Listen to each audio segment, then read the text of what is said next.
Hey, Crystal. What it do? What it do?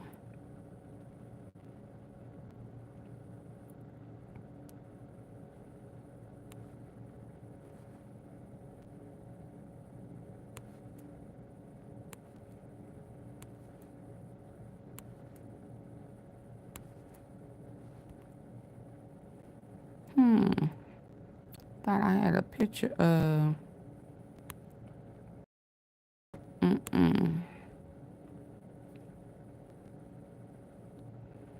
Hey, good people. Baby. Oh, boy, got played.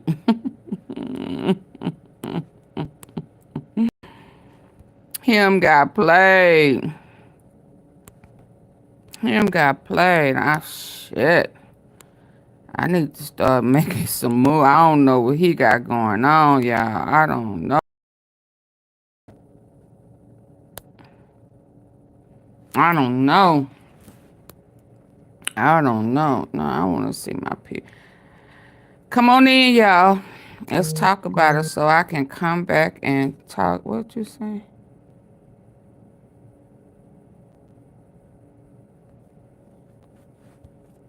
Um, hey, y'all. I can come back and talk about quitting him.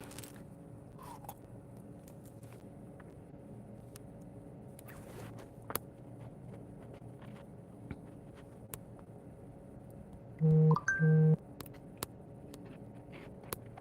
don't know why I had a picture. I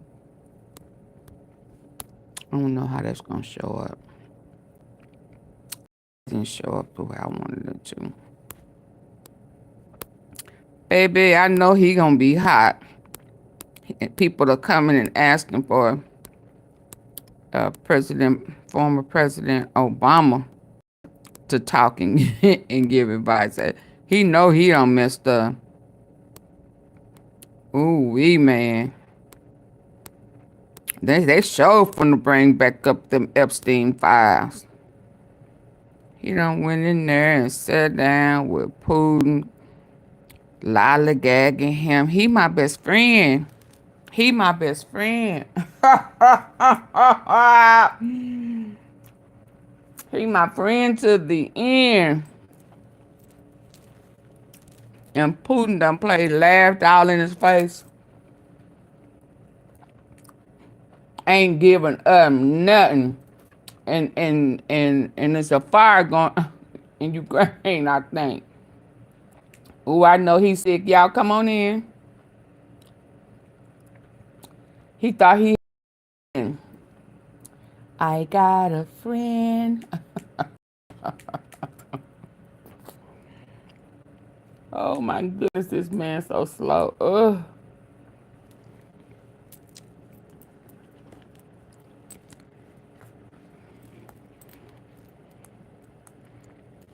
I don't know, and I don't know what God it got going on. I don't know why he thought it would be a good idea to drop a song mocking anybody, but carry on. What they say, if you insist.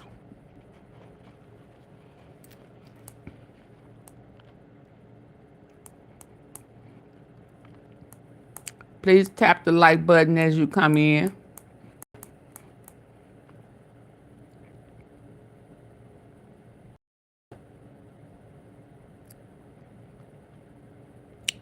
Trump DC police asked, no question. Oh yeah, he lost that in court. Did y'all hear that he also lost because he wanted the taxpayers to pay his debt to that woman? Oh, oh. Yeah, they put that red dot on your head, but you still looking better as a president than Putin played in his face. Laughed at him. Laughed at him. Made him look like a real fool on U.S. soil. on U.S. soil. You have no idea what you're doing. And none of your cabinet do either. Because they allowed you to go out looking like a chump. And you laughing on the cool stand. This fool here. He want to undo everything. He want to do everything you do. If Barack can do it, I can do it better. Looking ass. Y'all come on in. Oh yeah, I've been meaning to show y'all that.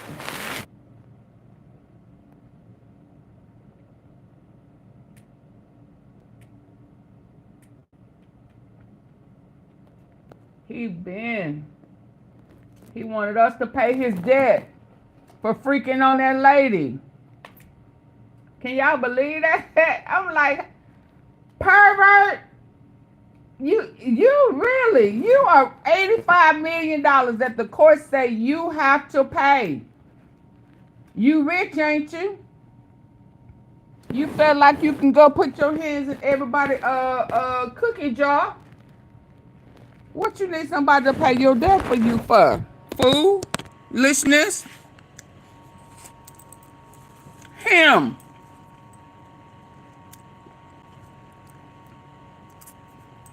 He thinks that we should have to pay for it. He wanted the court to order. Hold on, let me say it exactly the way they said it.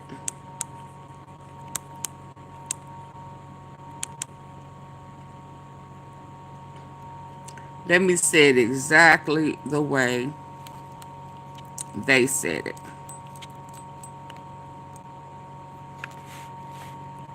Trump bid to get U.S. taxpayers to pay E. Jean Carroll the $85 million was denied by the appeals court. So he been keep losing to an old woman. Oh my God. They have told this man that he has to pay this, and his position does not give him, he is not exempt. He lost that case, $85 million, and he wants the taxpayers to pay because he can't keep his hands out of Miss E. What's her name? E. Jean Carroll cookie jar. What type of fracker knacker bull crap is that? He wants the taxpayers to pay because he kept putting his hand in Miss Carroll's cookie jar to the tune of $85 million. And the appeals court denied it. You gonna have to pay that.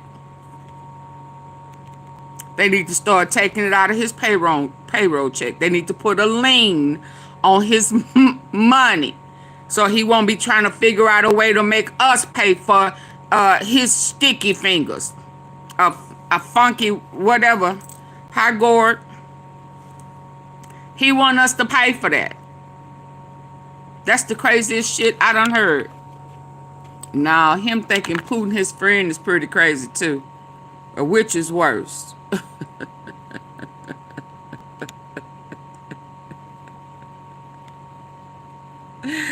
Which is worse, y'all? This is the craziest stuff. He really think Putin was his friend. Did he really think that he was finna get a deal?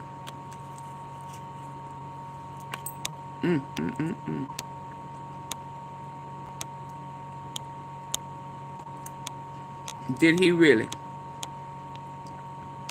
Putin made him look stupid on American Star. And he was sitting up there patty caking with him.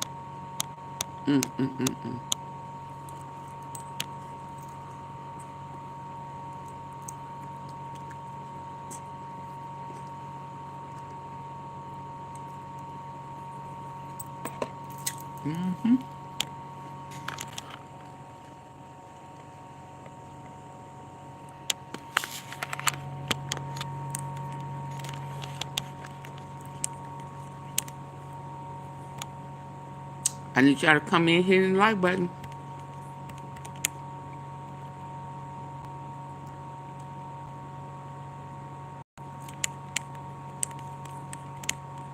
Putin riding in the car, chilling. I want to get right over to Keir Simmons. He has a bit of new reporting that is incredibly interesting. Keir, tell our viewers what you've just learned about sort of what happened on the tarmac and right after President Putin, I should say President Trump and Vladimir Putin shook hands. What happened after that when they moved towards the vehicles? Right, Tom, while you guys have been having that great conversation about what's being talked about now between President Trump and President Putin, we've been reporting out back just... Oh, I'm sorry. Looking at exactly what did... Look at him, patty caking. Hey, you my best friend. We're friends to the end. Can I spend a day with you? We get along. I'm going to get you to do what I want you to do, and I'm going to give you some minerals. Happen when they first met on the tarmac there, and that moment when President Putin gets in the beast with President Trump and they drive off, and then you see President Putin looking out of the window, smiling and laughing.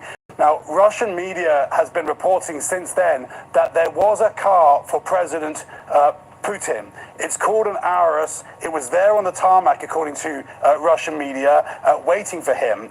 Now, one of our great producers, Russia expert, was looking at the video herself and saw that vehicle on the tarmac, saw that Aurus. So she able to confirm simply from the video that there was a car there that should have been carrying President Putin. So two pieces of this, Tom. Right. So they were supposed to be Russian journalists are reporting. So they that talking the business President in Putin there. to take his own vehicle, and one of our own great colleagues doing that sneaky has shit. seen that vehicle there. All of that will raise the question: why did President Putin get in the beast with President Trump? Was he invited by President Trump? Did he just choose to do it? Was it the plan? Was it his plan? How did he manage?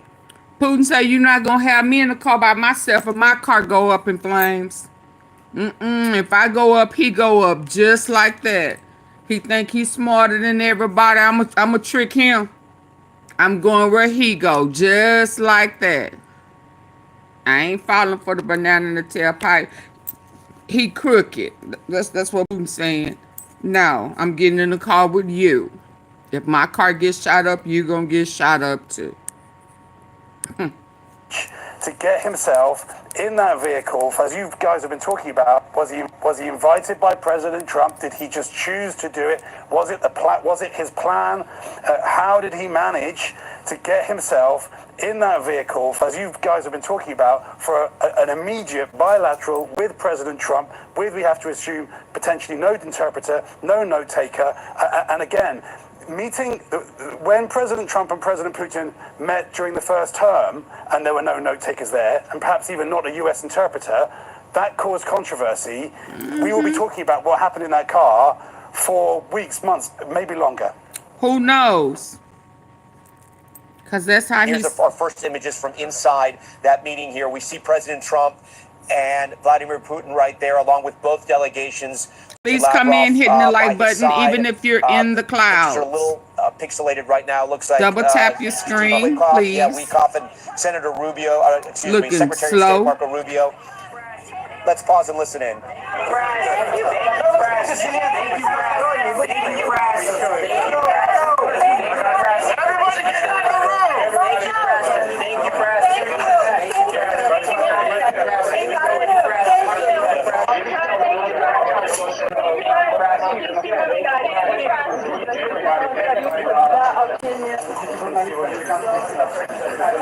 So we'll peel back the curtain here just a little bit. We're going to peel back the curtain here a little bit. This is what is called a pool spray. The pool is invited in, a pool of journalists. Not a lot of them, but there's obviously a photographer and some reporters. Garrett Haake is by my side. He can join in here and give us the play-by-play as well. They're allowed to go and take the shot, and then, of course, reporters, being the reporters they are going to ask questions. That's what they were doing here. So we see Witkoff here. We see Rubio. I think it's the interpreter. That's right. Who's next to President Trump.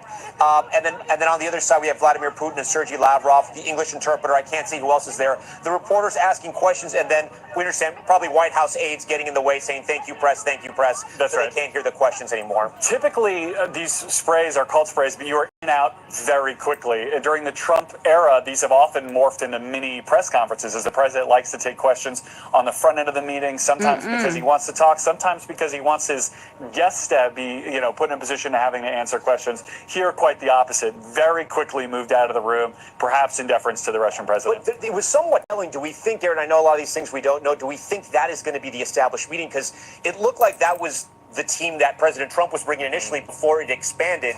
So maybe there'll be more than one meetings. Maybe they'll bring in other people as the meeting expands. It looks like these might be the main players for now. Yeah, that's right. I think this is what was the bilateral meeting, the expanded meeting. This will be the core conversation here today. The lunch typically is a little bit more of a formality during the way the president likes to host these meetings. That's the key meeting that I think we were looking at. If we can pause this is something interesting that I'm just noticing right now. I'm going to ask our director, Anna Mancini, to go back to this video, re-rack it, and because there's something on the background. It says Alaska 2025, but I want to say I made out the word peace on there as well. I don't know if we can go back to that video, but in the background here, it looks like, and if Pursuing Peace, I think. Pursuing Peace. Yeah, it's the same branding you see on the stage that's set for the joint news conference here. I mean, this is very much, again, for a conference that's come together in a week, they're clearly trying to set the branding. I mean, Peter touched on this, and this is a reality television president, but it's also someone who made his career make you bounce in business around. in branding, trying to set the stakes Do here. what he want to do.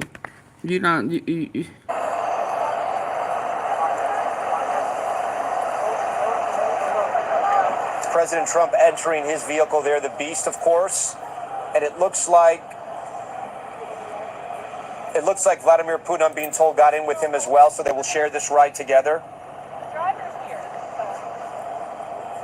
Putin say, you ain't gonna trick me. Obviously, the Secret Service inside the vehicle, guarding that vehicle as well. But it looks like the two men, Garrett Hake, will have a moment to themselves. Yeah, without anyone else in there. I mean, from what we can see. That's right, and this might end up being the only moment the two have to themselves. This might be the bilateral meeting inside the Beast. Yeah, just a few hundred yards of a drive, perhaps just across the tarmac after what was a bilateral meeting, the two men meeting one-on-one. They'll now have other advisors in the room with them.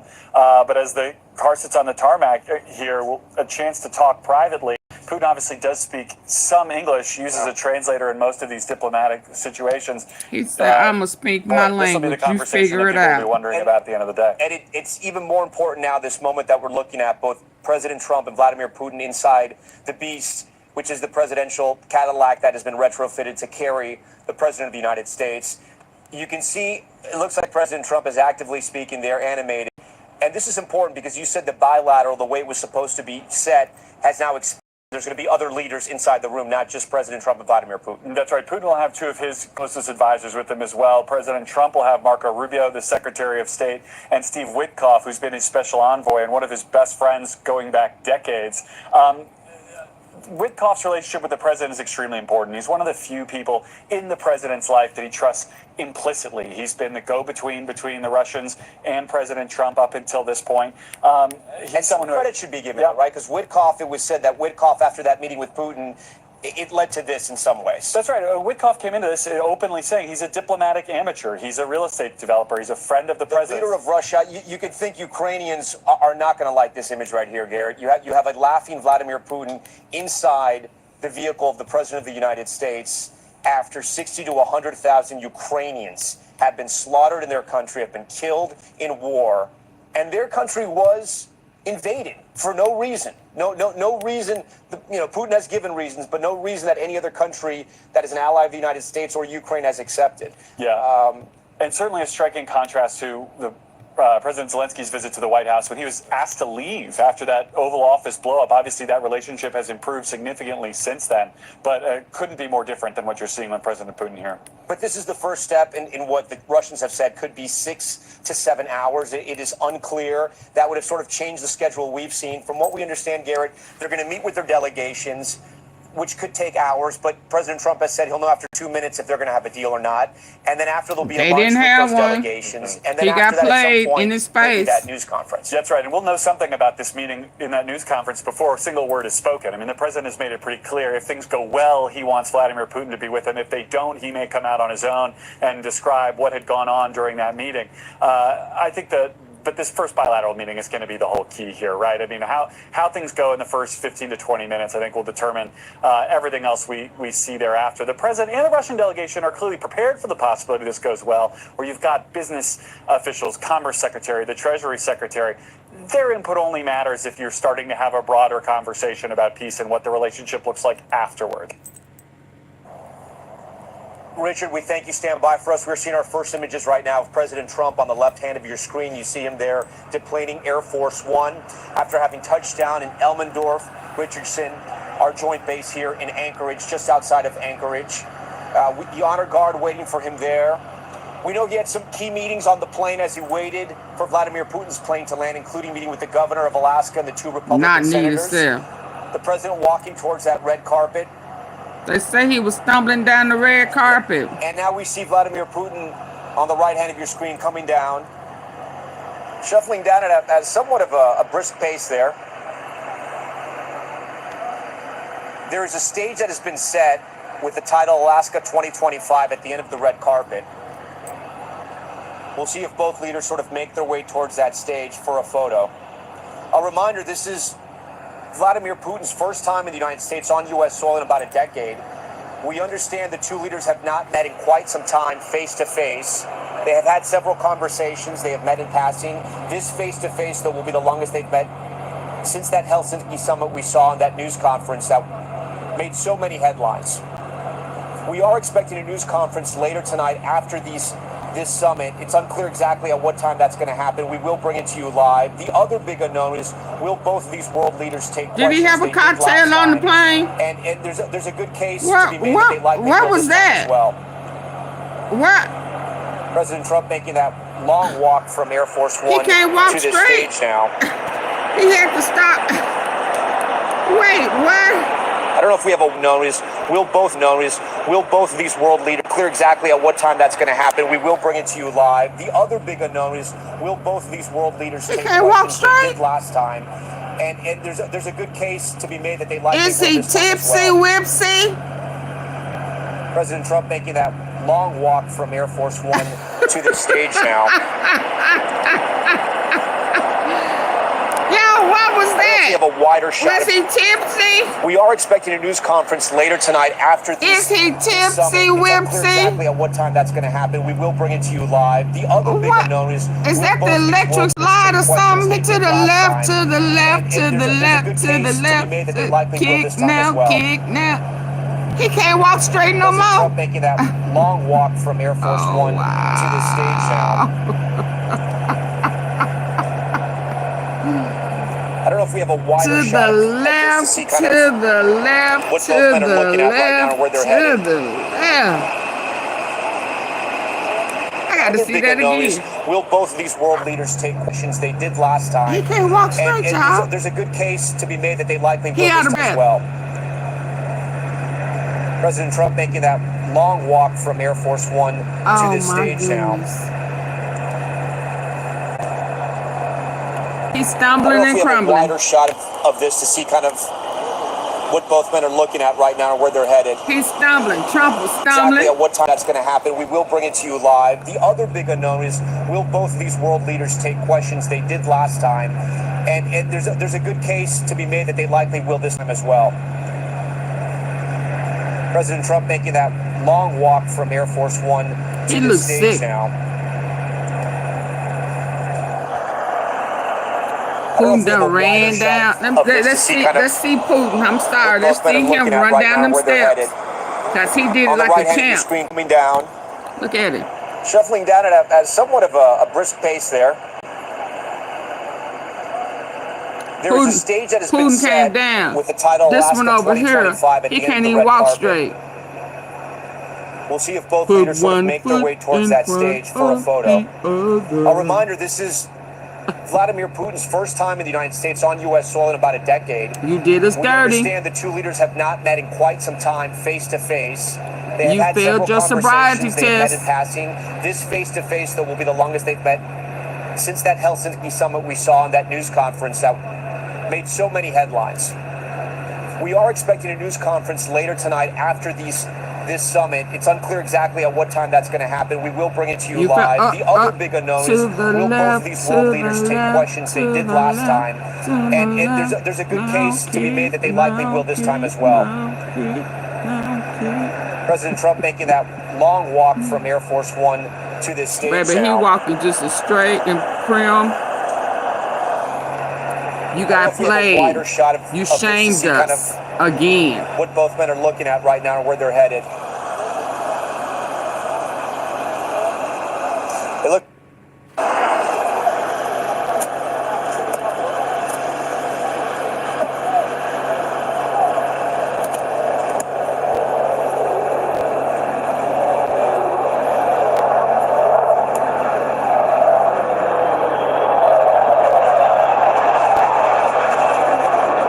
Sounds like there's a jet flyover right now. He's We like, can see it in I the heard you air. stink.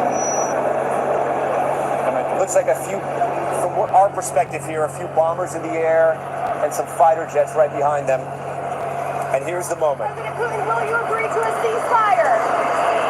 Mr. President, what's the message to Vladimir Putin? Mr. Putin, did you underestimate Ukraine? Posing for photos, and you can hear those American reporters already peppering Vladimir Putin with questions, asking if there will be a ceasefire.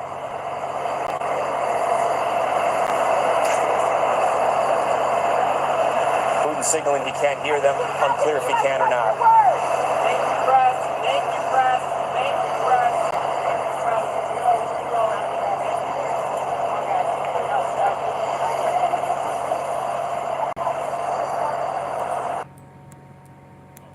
Отримую доповідь від нашої розвідки, від дипломатів про підготовку зустрічі на Алясці. Проте ще їде. Напередодні ми обговорили зі Сполученими Штатами Америки, з європейцями, що дійсно може спрацювати. Усім потрібне чесне закінчення війни. Україна готова працювати максимально продуктивно, щоб завершити війну. Сподіваємось на сильну позицію Америки. Все буде від цього залежати. You're not gonna Росіяни speak in зважають English at на all? американську силу. Саме на силу.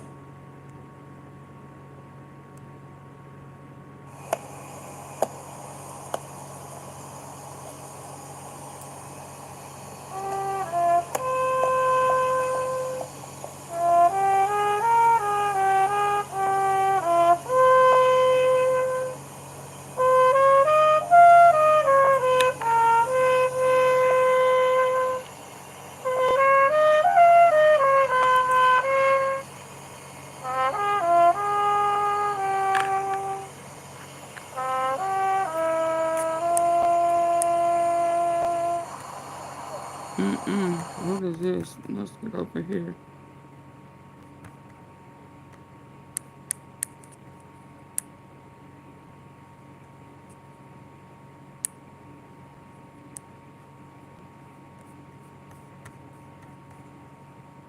Уважаемый господин Mr. President, ladies and gentlemen, our negotiations have been held in a constructive atmosphere of mutual respect.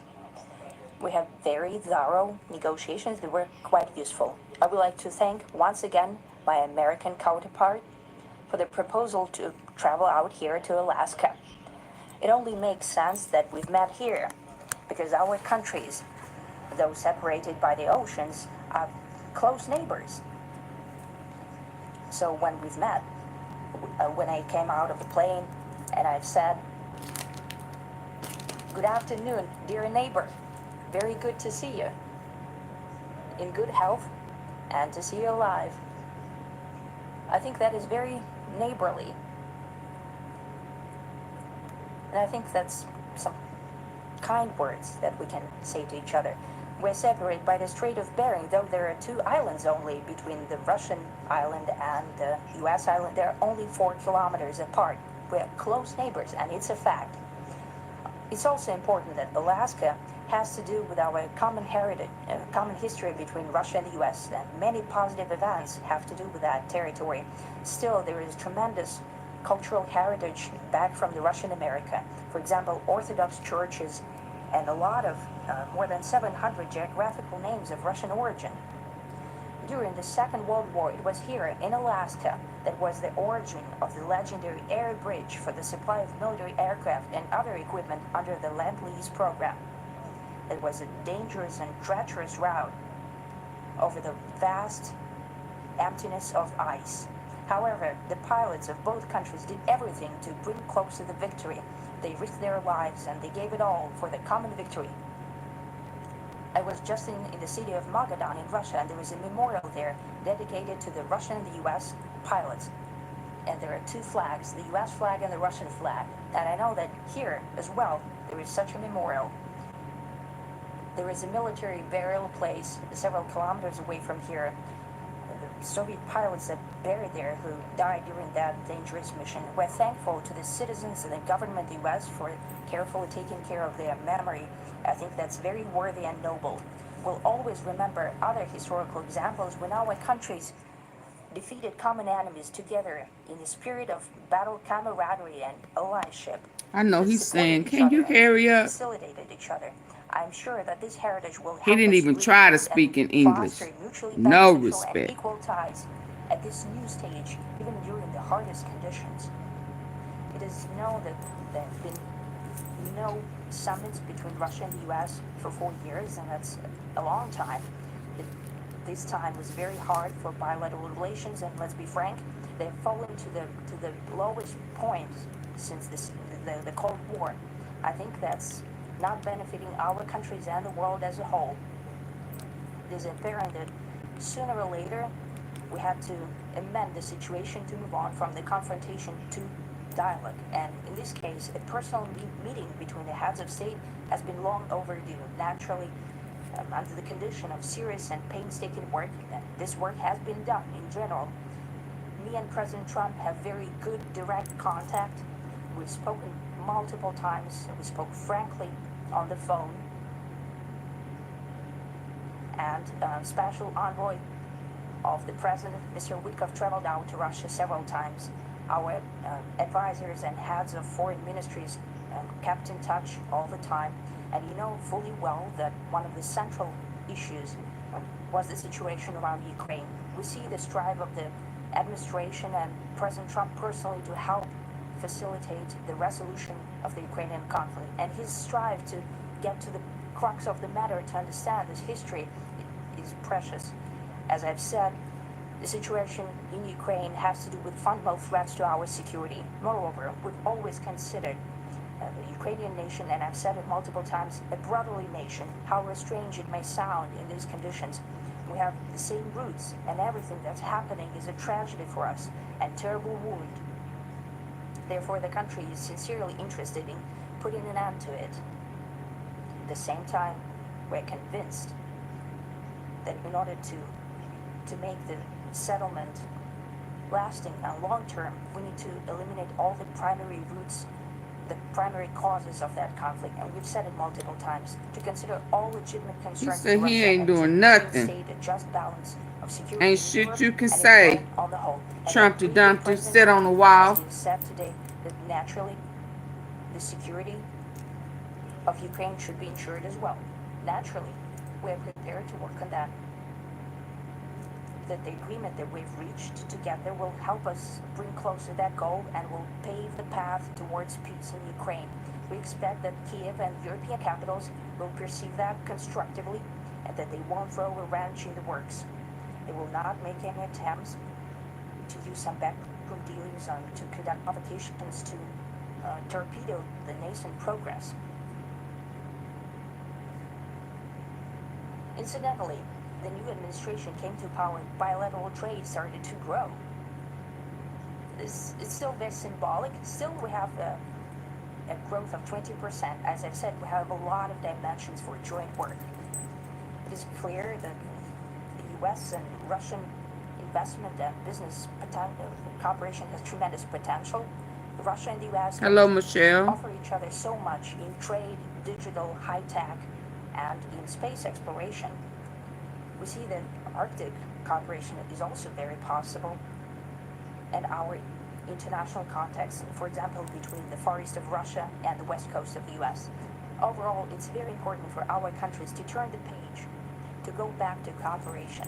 It is symbolic that not far away from here. You know, I don't know how any president can help another foreign country and he can't even help, can't stop. Well, he a part of enslaving, harming kids in his own country. I would like to thank So it's Trump like, for our joint work, whatever.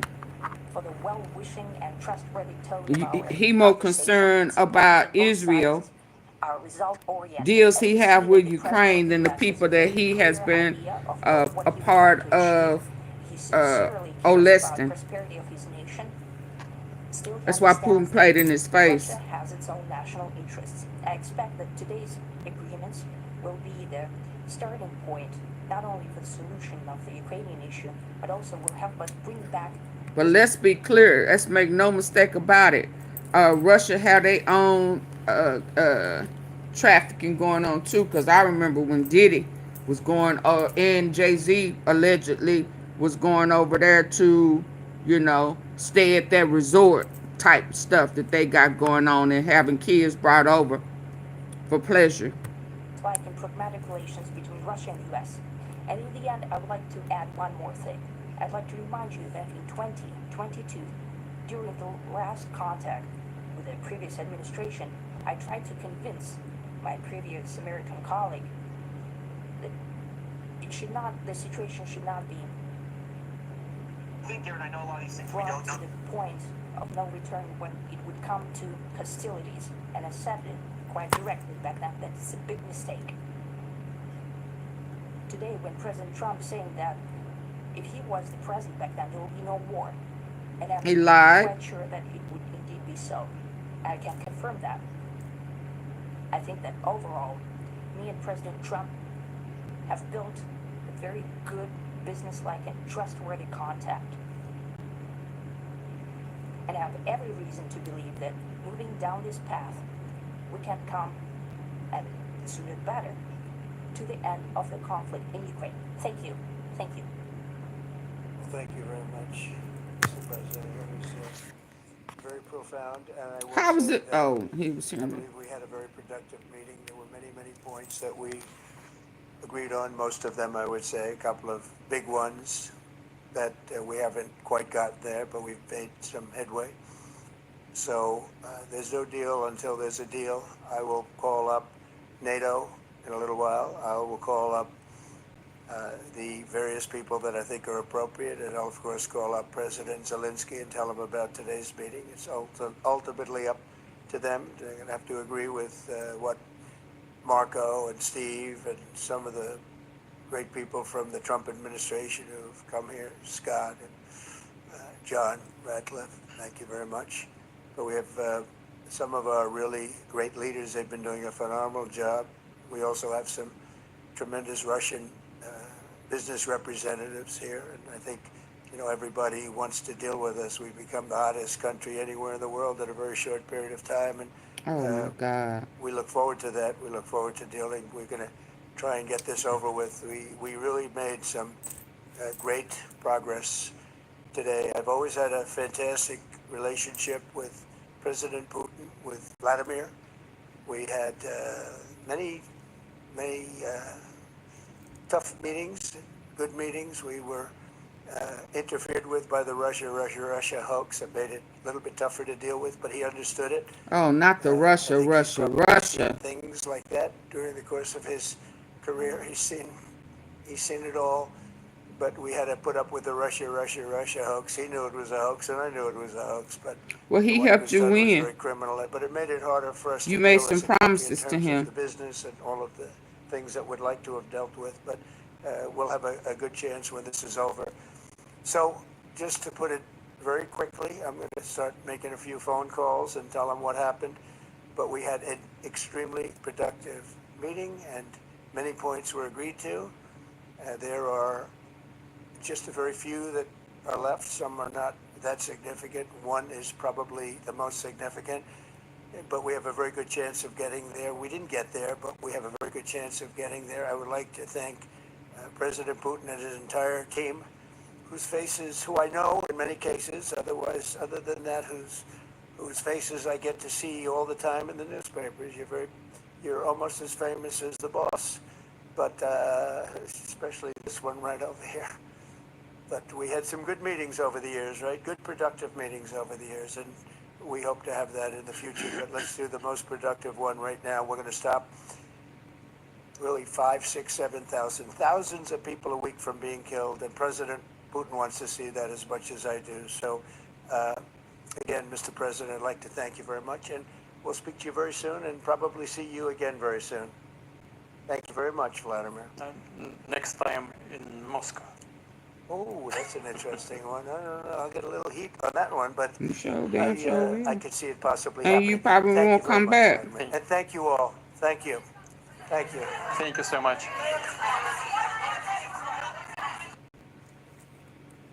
Wow. Hold on.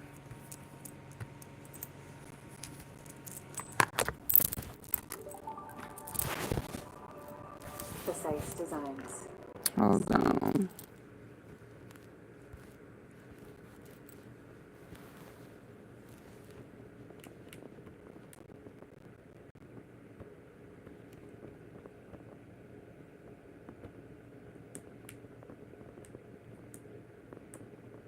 Let's get past this commercial.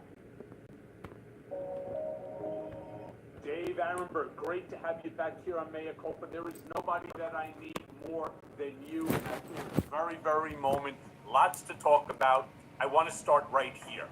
How the hell does somebody like Alex Acosta, the former U.S. attorney for Florida, let Jeffrey Epstein walk free in the year 2008 with that secret non-prosecution agreement that shielded dozens of co-conspirators? How in the world does he get a complete pass from the House Oversight Committee's so-called Epstein probe?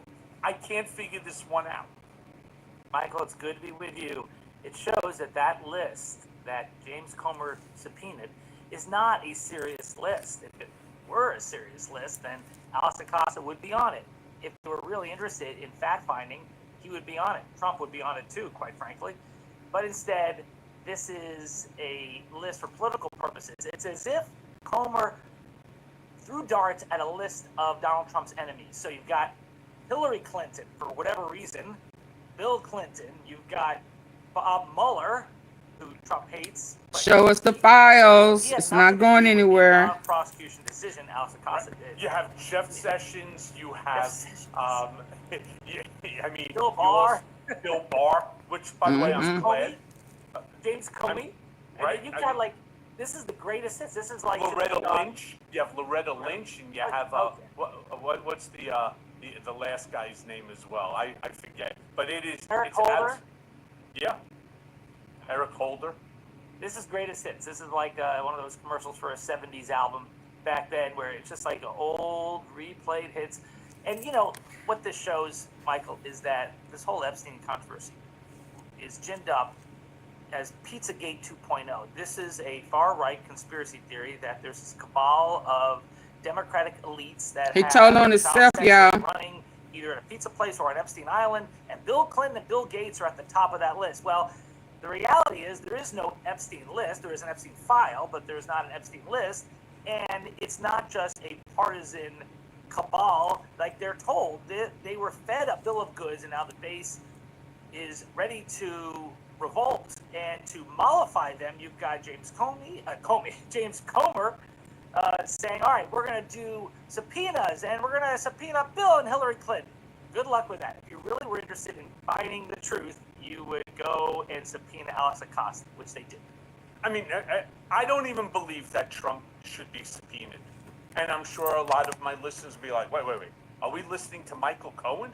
Are we listening to Mea Culpa podcast with Dave Arenberg? Fuck out of here. What are you talking about? Who, right? Did something happen to him? Did he bang his head or something? No. I don't believe that they should subpoena Trump. First of all, as president, he wouldn't end up having to show up anyway. But the real answers that we want right now are in the head of Alex Acosta. And everything, not only should we also have Alex Acosta, but what about the victims who actually want to speak out? We know who they are. We know who the victims are. Their names are in the file. Is it so difficult to conceive that our House Oversight Committee, our illustrious members of the House and our members of Congress can figure out where these people are, call them up and say, yeah, hi, I'm calling from the office of James Comer, the chair of the House Oversight Committee. You've been pretty vocal about your experiences as it related to the Epstein matter. Would you be willing to testify before Congress? Give them the opportunity if they want it. Please hit the like button.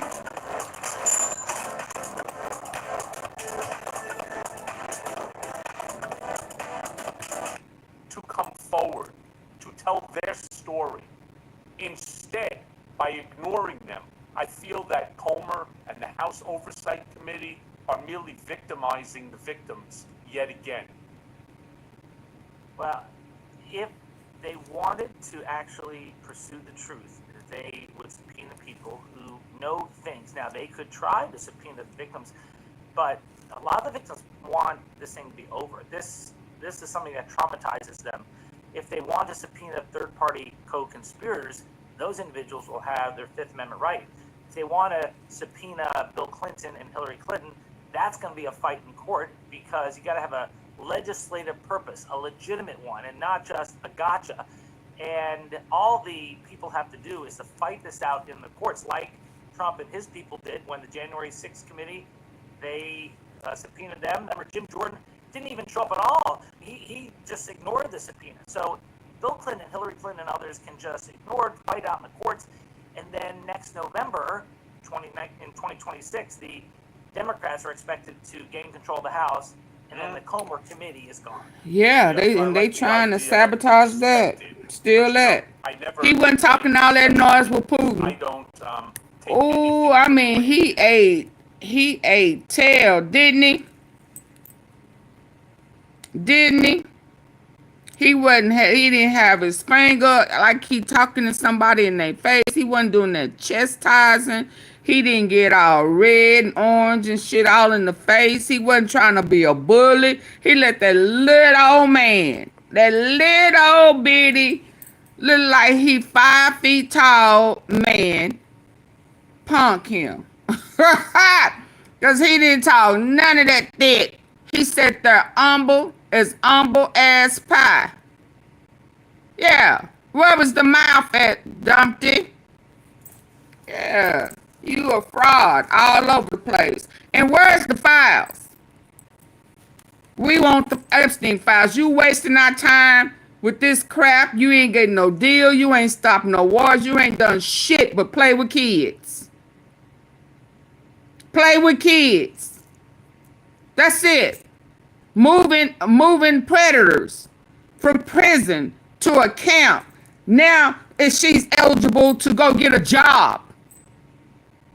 You are a failure. You are a failure. Now you can't make no deals. All the deals you can make is making deals for pedos and predators. That's it. Let's go. That's why I'm constantly pushing, whether it's here on Mea Culpa, my Substack, or my YouTube lives. It doesn't matter. I keep calling for people to become part of this community, join the conversation. Why? Because the midterm elections is going to be everything. Now, I do want to ask you this. We now know that Alex Acosta personally approved a deal, and this is possibly the greatest fucking deal I've ever heard, that gave Epstein 13 months in this cushy Florida jail, That was part. also given daily work release, despite the mountains of I mean, imagine he's able to leave. So you gonna 6 let out some of more 7 kids. You days trying to go get back some to more the nation kids. to do Y'all work. out of kids. Hey, Using Styles the jail Auto. as like a timeshare. Hey, Styles Auto CA. Thank you for the super sticker. I greatly, greatly appreciate it. Trump 2025. I'll take that. I can't delete it. I'll take it. If you want to get your point across, put it on a sticker. Hey, do it. Hey, I'll take that. Salute that. Yeah, if you want to get your Trump stuff across, put it on a super chat or super sticker. And I gotta read it. I will respect that. Let's go. Thank you. Despite the mountains of evidence and the dozens and dozens and dozens of victims. Now don't let your kids spend the night at this house in the White House now. Don't be that in love with Trump that you trust your kids, grandkids, sisters, brothers, mamas, and sisters with him. Okay, let's be smart about it. Why isn't that prosecutorial misconduct worthy of a subpoena? Or Yeah, this man can go out and this girl can go out and get a job. The Inspector General at the Department of Justice investigated this, and they found that there were some squirrely things going on, but that there was nothing criminal about it. You do have a lot of discretion. The worst part of that deal, Michael, is what you touched upon, is that it offered immunity to unidentified co-conspirators then and in the future. I've never heard of that before. And they did that without telling the victims. And so the victims were supposed to be notified under federal law, and they sued. And it was in federal court on this issue. But the federal judge essentially said, what's the remedy here? And so they got shafted, the victims, because they were unaware this was going on. And in fact, the consequences of that non-prosecution agreement continue to live on. Do you know that Ghislaine Maxwell's case right now is sitting before the Supreme Court, and her main argument in reversing her conviction is that she gets the benefit of that non-prosecution deal. That immunity flows to her. Now, what happened was the Southern District of New York said, we are not abiding by that deal cut by the Southern District of Florida, so it's game on. Her argument is, the feds make a deal, all the feds must obey it. It is not a crazy argument, and it could succeed at the Supreme Court. We'll see. I talked about that as well.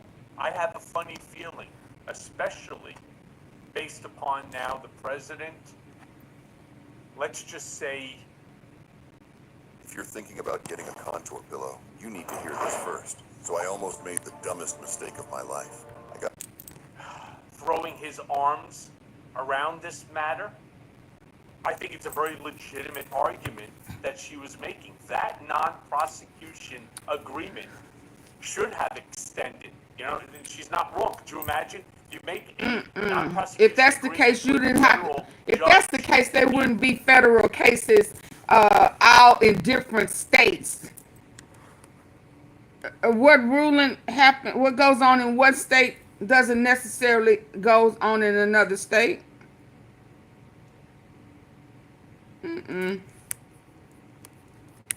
That means that you can try. If a crime happens in Texas, I can go to California and have it tried because they're more lenient. No, they're going to say no. Texas have jurisdiction. In one state and another state doesn't have to abide by it, that to me just places everybody. You'd never be able to make a deal with anybody. It's a legitimate argument, Michael, because it does affect all cases. Although here, I guess the best argument for the government is that this agreement in itself is so unusual, where you are saying immunity for unidentified people that and let's be clear. Let's be clear. They named those people. They named the people, and her name was not one of the names. So did they intentionally leave her off? Anyone else in the future, any involved in this case in any way, unidentified or identified, is given immunity. So that would mean, you know, it can't. they were named, and her name was not one of the names. That is a stretch, and I think that perhaps is the weakness of the Maxwell argument, because the underlying agreement seems to be one that is void, and that's why I'm not sure where the Supreme Court's going to go on it. But yeah, you're right to say that this is a legitimate argument by Maxwell that could eventually set her free. You know, I'll tell you, I see one thing very different taking place here as it relates to. He should have let her go to a camp in D.C. where he want to regulate the streets instead of Texas. Get out, and that she will never have provided any additional testimony regarding this case, because I believe that she should be on that list as well. Now, I know that they have subpoenaed her, and the claim is that, well, the Supreme Court has not heard this case yet, and that she could be hurting and harming herself. I'm not so sure that the two actually correlate, but that too is a very legitimate argument. As a lawyer, if I was representing Maxwell, I would never allow her to testify while I have a pending appeal going on. Hey, Mimi. Not just stupid, it's actually legal malpractice. So what they should let your grandbaby, let your kids go stay with him. Y'all love him so much. Let him babysit y'all kids. let Jerlaine Maxwell babysit too. Actually put her on the stand. I mean, since he's doing so much for you, trust him with y'all kids, y'all daughters. It's also the same reasoning she has in opposing the release of the transcripts. He looking at Paris Hilton at 12 saying she's the most beautiful. Who is she? I need her in my camp. Yeah, let him play with y'all kids, grandkids, sisters and brothers. Yeah, probably appointed many of these judges, but whatever. So she is arguing that because her conviction could be overturned at the Supreme Court, that if you release these grand jury documents, it will hurt her chances in the future of getting a fair trial if she needs one. It will hurt her legal proceedings down the road. And she's got an argument. It's another reason why I don't think they're going to release these documents, because her matter is still pending. And you can admit hearsay in grand jury proceedings. So what you're doing is putting out there into the public stuff that's hearsay and that she's not able to cross-examine and fight back against. So that's her argument. But you're right. She should want this whole thing to be decided sooner than later and then speak up. But you know why she doesn't speak up? It's not just that she's worried about the Supreme Court in her case. It's because she has never admitted to doing anything wrong. In fact, in a 2016 deposition, defending herself against a defamation. That's why she don't need to be out on no damn house release or walking out of jail freely. And then she can go and harm some more kids. And Michael, Styles, Otto, I'm going to say it's your fault. Administration in 2020 for 2 counts of perjury. And now the same allegedly the Trump administration back in 2020 deemed a liar, because she is now seen as a reliable source of information that warranted the number 2 person of the DOJ to go down and take personal testimony from her in Tallahassee. Yeah. No, meanwhile, congressional Republicans, they too want to dig into Epstein's client list. They won't touch the man who actually made the list legally untouchable. Again, talking about Acosta. Is that because Acosta was Trump's labor secretary during the first administration? Who told him that this committee is literally running a cover-up, not an investigation? Who told him that Epstein was the committee does not want to get sideways with the boss, Donald Trump, the leader of the party. Intelligence. So they're only subpoenaing his enemies. They're only going after a list of Trump enemies. Alex Acosta is not a Trump enemy. Alex Acosta was part of Trump's cabinet, and he could do a lot of damage in what he says to the Trump administration because he was the Secretary of Labor there, and also he could blow holes in this whole Democratic cabal that's out there. See, Ghislaine Maxwell, unlike Acosta, wants to play ball. Ghislaine Maxwell will say whatever the administration wants her to say because she wants a pardon. And look, she got a beneficial placement in a minimum security prison. Oh, yeah, we're going to get to that. Shortly after she had that interview with Todd Blanche, the number 2 person of the DOJ. So I think the reason why Acosta wasn't subpoenaed was for the reasons I just said. I don't think it's necessarily that anything else beyond that they just want to protect Donald Trump and they want to do his bidding, so they're only going to subpoena people. Can I jump in here for one quick second? I hate to interrupt, when my guest is speaking here, but I want to be clear about something. And again, knowing Trump as well as I do, and again, people are going to be like, "What the fuck? Is Cohen taking a knee? Is he on Trump's payroll?" No, I am not for either. I don't believe that Trump was ever even on Epstein's island. Yeah, you in I know denial. everybody said, "Oh my God," but there's all these photos of Trump and Epstein together. Those are all in locations, I believe, here in New York or in Palm Beach. But the victim, two of the victims said he was. Black book, meaning his phone book. We know that he was on Epstein's airplane. You trying to protect, cover your But if you ask me, why was he even on Epstein's airplane? Because he was getting a free ride to Palm Beach. I mean, it's not like he didn't have his own plane. The only benefit is that Epstein was going to leave when Donald wanted to leave. And on top of that, Trump's not paying for the gas. That's really no. the He truth. was able I'm dead ass serious by you, right? have intercourse Trump has been with perfect. Melania on the plane. I don't care when people say, "Oh, Donald Trump's an idiot." No, he's not. "Oh, Donald Trump has dementia. He just says crazy shit." No, he does not. He knows what he's saying when he says, "I have never been on Epstein's island." That was an emphatic statement made more than a handful of times by Trump. He also said that he wasn't the guy's friend. He also he has made a whole bunch of statements that are not true. Now, sir, I'm trying to listen to you, but you're not gonna lie. He always lies. Pictures had to fall out. Now, Trump over a couple of day period, and I believe that he's saying it in order to exonerate. Now, that doesn't mean he didn't know what else was going on, right? So he could be an accomplice to the fact, right? Or he's a witness to the fact and should have probably alerted the authorities that Jeffrey was raping, aping, children. Maybe. Well, I just got my. Did you know, sir? I think I've bought this like 3 times now. I always get their sweat control line. Michael, I actually agree with you that there is no evidence that Donald Trump engaged in any illegal activity with Jeffrey Epstein. And the fact that he is in the file does not mean he committed any crimes. Now, Justice, go back to something you said. You're talking about the Epstein list. There is no Epstein list. Epstein didn't create a list of his Johns, but there is an Epstein file.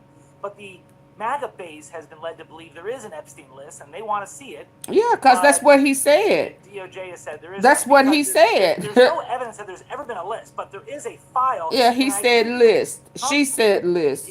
So don't get mad at us for repeating their verbiage. He's sure acting guilty, right? That's why I don't understand. Why is he acting guilty if he didn't commit any crimes? Right. Because there's no evidence that he did.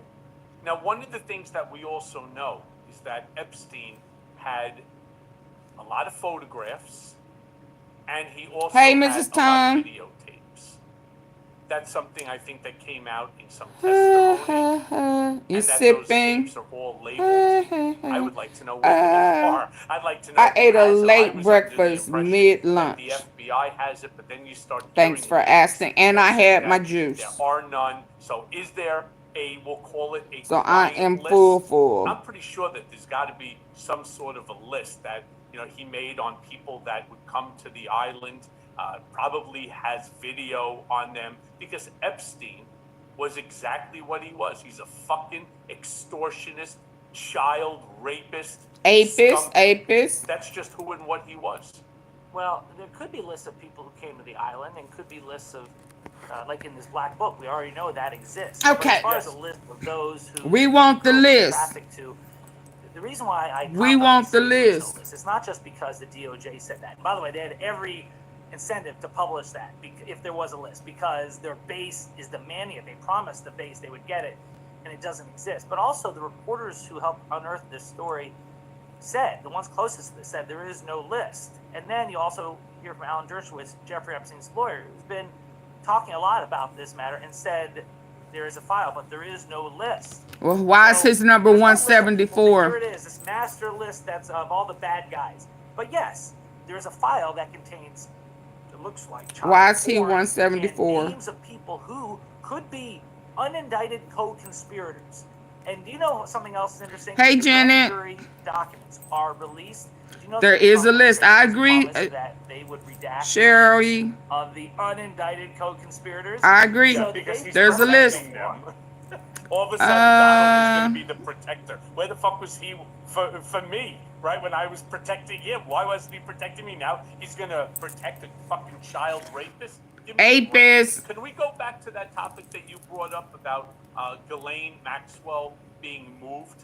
She's serving, based upon a trial, a 20-year sentence for trafficking underage girls to and for Jeffrey Epstein and others, and somehow, despite the unusual nature of it, she somehow managed to land herself in FCI Bryan, which is a satellite camp, like what I was at in Otisville, in Texas. Which, by the way, I saw photos of it, much nicer than the Otisville. Had I known that Bryan even existed, maybe I would have gone there, but it would have made coming, to visit me by my family impossible. That facility in Texas is actually known for its yoga and its arts and crafts. In this case, certainly more than accountability. And I can't figure out what legal justification could possibly explain that move, based on two reasons. Number one, it is almost never that if you have more than 10 years, you cannot be placed in a low security camp. On top of that, if you are charged with a violent or a sex crime offense, you never go into a satellite camp. How?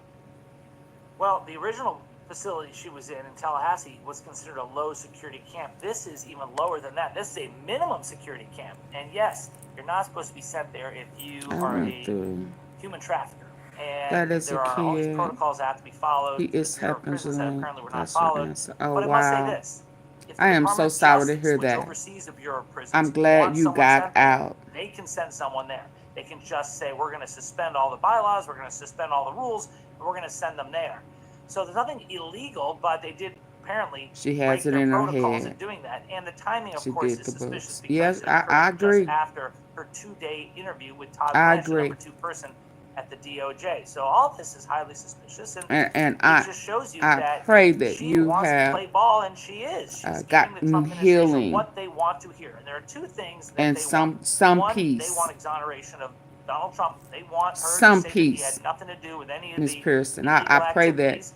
you And number have two, some they peace. want Bless names you. of Democrats like Bill Clinton who did participate in illegal activities. So what she wants more than anything else is a pardon. She wants out of prison, and what they've given her already is a better facility.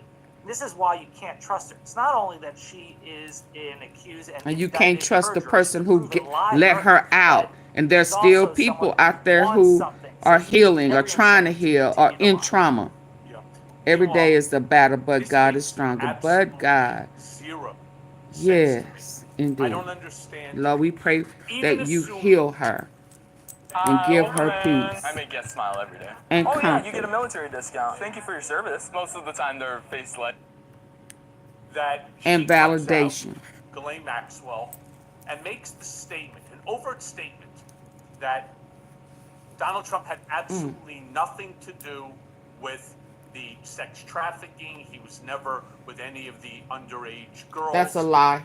None of that applies. Yes, he was at parties. He was You're in dancing, denial. walking You his act suit like with his you long don't ink like red tie. it may be Absolutely, your we have fault. Photos of that. There's video of it. I won't say he didn't know Jeffrey. He certainly knew Jeffrey, but he never participated in any illegal act. Were you with him all the time? Were you in his bed? Who are you now? You may have worked for him. You don't went to jail for him. Were you in his bed? You sound stupid. You sound slow. You are still a part of the cult. You done went to jail and everything. You think that that's going to sway even Republicans that want to see the release of the file? For the exact reason that you just said. She is a liar. But she's not just a liar. Like, people turn and say, yeah, but Cohen, you're a liar too. You know, you actually pled guilty to 1,001 violation, Yes. which was lying to Congress. Yeah, I accepted that. My lie was the number of times I spoke to Trump about a failed real estate project. I said to Congress 3. And the people, the grown folk who's supposed to protect the kids, betrayed them. About sex trafficking, babies, 12-year-olds, 13-year-olds, Yes. 14-year-old girls, to a bunch of perverts and pedophiles. Male and females. I don't think that the release of the Ghislaine Maxwell interview or the release, which is unlikely to happen, of the grand jury transcripts is going to placate the MAGA base. They were fed all this misinformation about how there is a client list and Bill Clinton's name is on the top of it. So now they're being told there's nothing to see here. Expose Bill Clinton too. List, but they know everybody. File. And the reason why Trump doesn't want the Epstein file release is because his name is in it, which again goes back to what you and I were saying is, listen, if it's just his name, by trying to block the Epstein. Listen, if it's just a matter of it being his name, there will be. We already know that you've been friends with him for years. You done send him a love letter, happy birthday with your name on some coochie area. So if it's just about your name being on there, then show the list. As long as you are not on with no kids, if he don't have your name affiliated or associated with kids, getting massages, rub downs, and all of that type of stuff. If it's just that he your friend, okay, yeah, we was cool, show the file. But the real reason you don't want to show the file is not only that you were more involved, you have paid millions into this trafficking of minors, so have some of your friends. It's a pyramid. You've brought people up under you. Hint, hint, Diddy. Y'all had a sit-down interview. Me and the T-Sippers have watched it. So it is quite a few people that you're protecting. You're not just protecting your name being there. No, you are protecting your investment into the minor trafficking. Let's be clear.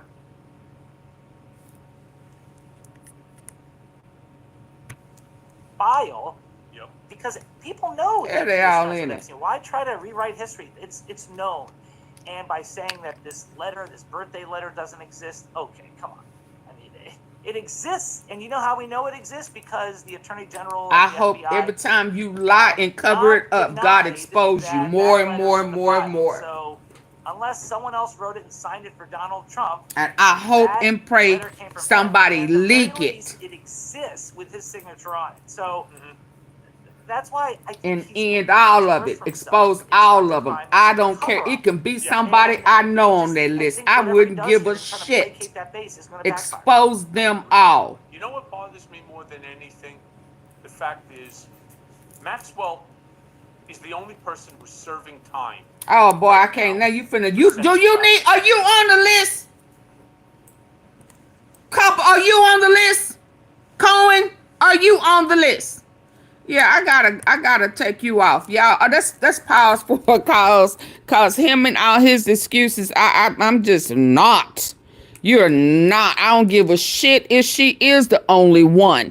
That's a choice she chose interacting. But truth be told, now, truth be told, she introduced some of this stuff as well as Barr. Trump inner circle. Trump's inner circle bomb. I don't know who you are, lady. Hold on. Let's see this one. Come on. And then we'll go to hear what Barack Edward Snowden did. As Donald Trump continues to try to cover up his dark and sickening past, his dirty deal with Ghislaine Maxwell, moving her from the Tallahassee prison to Elon Musk did facility too. at Camp Bryant. Yeah, but Texas, Elon Musk wouldn't put his, and he may. I don't know, and I don't care. I'm friends with any of them. I can't say I can't see him exposing Trump, knowing that his name is on the hair, because that's just same thing. Dum Titty did. Taco Titty. Oh my God. I love it when they call him Taco Itties.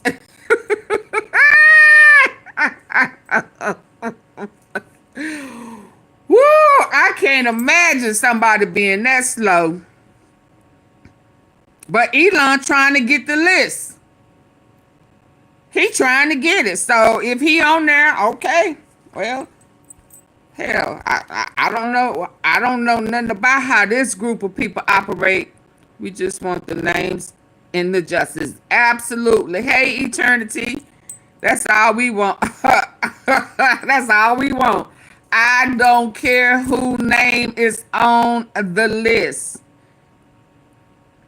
Putin got that P tapes.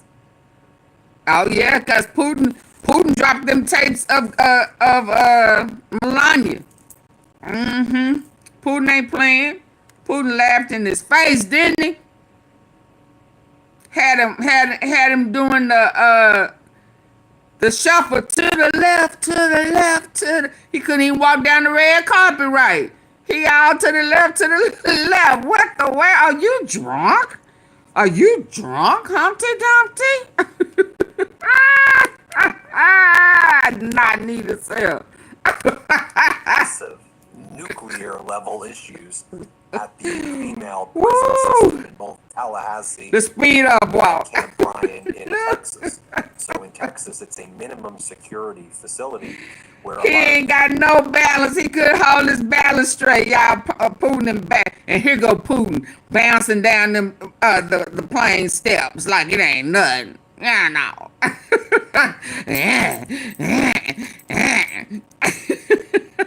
Women inmates have their children visit them. And then here go Trump. Give me a Whopper cheese, please. Knowing good and damn well his homeboy done sprayed all type of toxic shit. Please. That's why your ass don't know what color you are. One day you red, one day you pink, one day you orange. One day you got a diaper on, the next day you don't. I mean, come on. One day you on the golf course, you know, shitted in the front, and you're cheating on golf. You know, staying in a hotel resort that really is a whole minor trafficking hotel. Tangerine. Hey, Samuel. Yeah, tangerine orange. One time he was apricot orange. He got in a Diet Coke. Talk about I'm watching my weight. With them Idaho ass sprayed from the plane ass French fries that Bates done made. What? Gates. Yeah. Shit. It's just a matter of time before he croak his ass over eating a Whopper with cheese every day. Yeah, with a Diet Coke. Oh, yeah. I'm surprised he didn't put up a Burger King inside the White House since he doing all this damn remodeling, since he think he ain't going nowhere. Yeah, okay. on the weekend. Not the job I want. Right I must admit, I scrutinize his region very close. Who could be those exposed to their cankles screaming, Burber, we don't even want to talk about. Now listen, Trump. Now you know I ain't particularly fond of you, but you may need to get you some magnesium butter rub on them funky ass feet and in between them crusty lint ass toes and put them all up and down that big ass ankle and big ass leg. I am convinced that magnesium butter is a beautiful thing, and maybe you could sleep good. You know, maybe you need some sleep because you look hulled out. I mean, I had a close-up picture of you. I said, "Oh no, I can't do that one. That I don't know what color you are. You look. Oh my God, he needs some magnesium butter. He is deficient, and he fat, and he's some baby oil.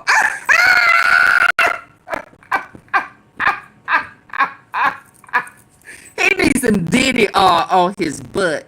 You know, I'm sure with that diaper rash, he got shitting all on himself, sitting there while he going through all 9. How many holes he got to go through on the golf course? And shit been sitting there. He had to soak in some damn Epsom salt and oatmeal. He had that shit on him so long in that nasty ass funky ass diaper. He need that Diddy on that ass. Okay? Special waiver for Ghislaine Maxwell. You told me to eat, Miss Tom. You told me to eat and make sure I have my juice. Even Diddy would go, I'd be like, what is that? What does that smell? Oh, Lysol. Well, give me what? Facility in Texas. It's like the most sought after facility. He won't feel a thing after that. Risk inmates. I'll talk more about it. Just numb and raw. Numb and raw. Ooh, I know that ass is raw. Baby, oh my goodness. Hey,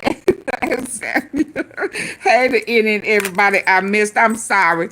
I'm tickled right now. I can only imagine you be trying to put that, what is colloidal oatmeal powder down there. Oh, that powder said, That powder don't even want to come out of the bottle.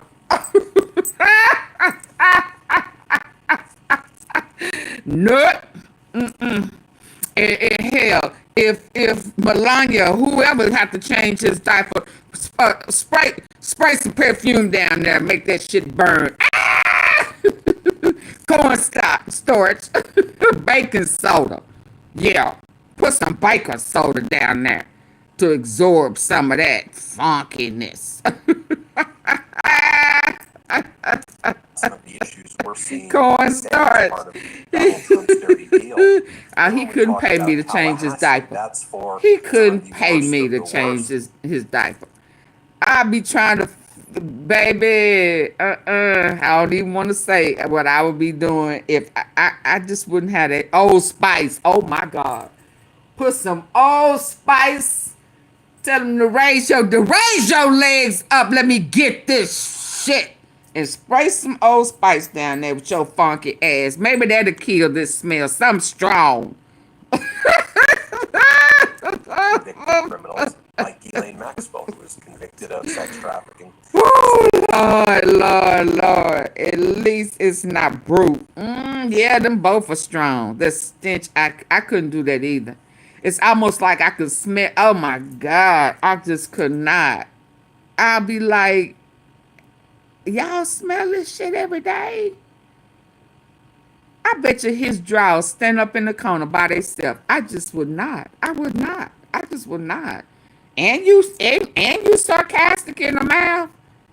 Oh yeah, you be fucking around and eating some pudding.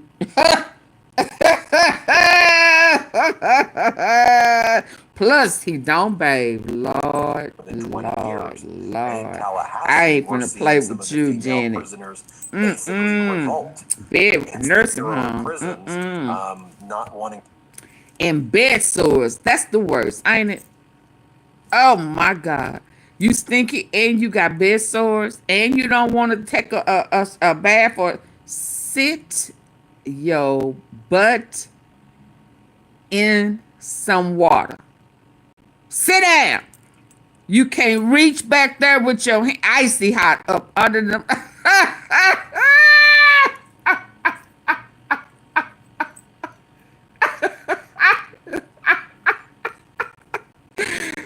why you got tissue in your both your nostrils? You got a sit bag. Absolutely.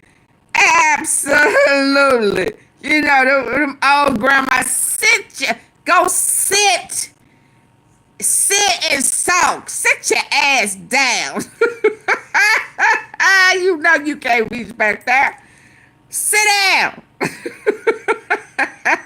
You need to let some water soak. Oh, I know he funky.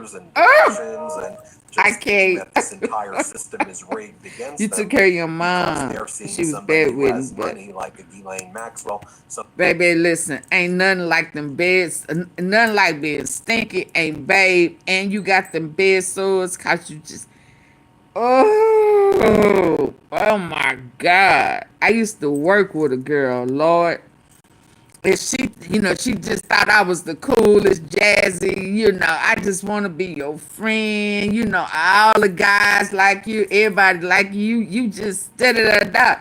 And and she had that surgery, y'all. No offense to anybody who had that surgery, but she had a smell. And she will always be trying to walk by me, and I'll be like, girl, sit down, sit down. And then I kept trying to explain to people what the stench was. It's like, oh, I kept saying it's like old people. I can't, it was a whole damn bed sore. Baby, when it clicked in my head what she smelled like, I said she smelled like a bed sore. She smelled like a bed sore. And it was that skin. She had that excess skin that she wasn't cleaning. Baby, they had to move me. I can't sit by her. I be spraying Lysol all up and down her. Y'all better move me or move her. background and privilege has allowed them to do So those are yes, which is to switch facilities, and there's a yes cohesive. Y'all, I can't even hear what he said. Oh yeah, it was horrible. It was horrible. And this girl had began to be obsessed with me. I don't know why. I kept saying, Lord, I must be somebody back in her childhood or something. I'm symbolic of somebody in her life that rejected her, didn't want to be friends with her or something, because this girl was obsessed with me. And then I had to find out that, you know, she was supposed to have a medical exam and she didn't do a follow. I'm like, what is wrong with this girl? Oh my God. And she kept walking by me with this smell. It was driving me crazy. It was driving me crazy. We are all medical professionals. Nah, I ain't no medical. I may give you some advice. Because I would have been trying to cut that shit up off of her. Ebb and flow that takes place in a facility. Okay, let's listen, y'all. This is about Jelane. Severely disrupted. The plane is blown up. Let me go get some water. Have their children visit them. They do picnics on the at this camp.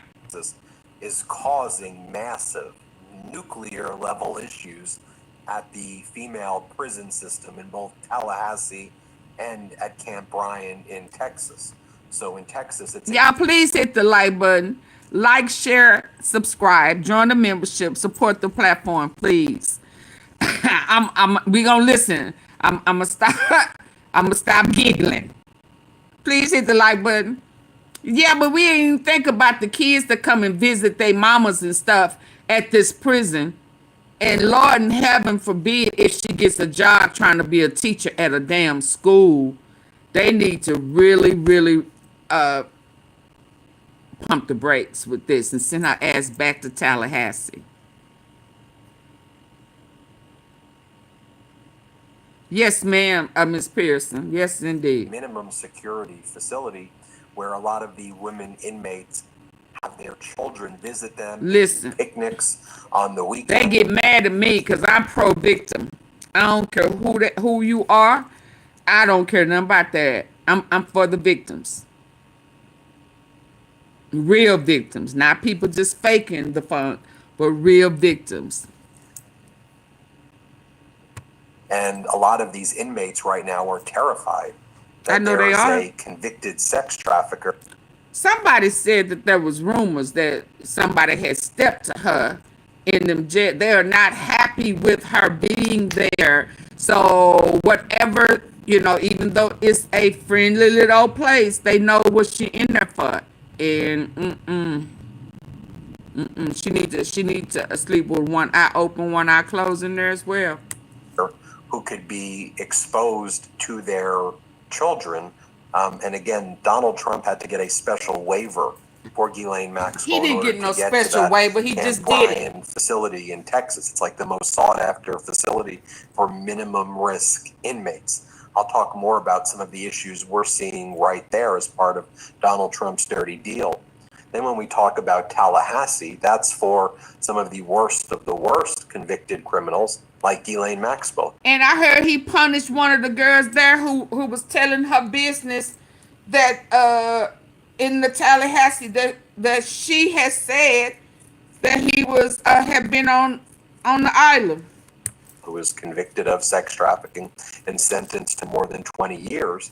And in Tallahassee, we're seeing some of the female prisoners basically revolt against the Bureau of Prisons, not wanting to follow orders and directions, and just thinking that this entire system is rigged against them because they're seeing somebody who has money like Ghislaine Maxwell, someone whose background and privilege has allowed them to do something that none of those women are ever able to do, which is to switch facilities. And they're right. Somebody in there saying all I did was wrote a bunch of hot checks, and y'all treat me like this. And this woman done been in there and played with kids, trafficked, groomed them, you know, abused them and everything. And y'all moved her to a camp, and now she can get out and get a job doing what? You crazy. You can't tell me nothing. I don't blame them. I would be, oh my God, I don't even want to think how I would be acting if they done moved a convicted pedo. 5 of her 6 charges she was found guilty of. Hi, Tina. And she lied, was convicted of perjury twice. Oh, no. What? What? Oh, no. If you want that done, you need to bring her ass back here and let her do that. I ain't doing nothing. I'm finna go to sleep.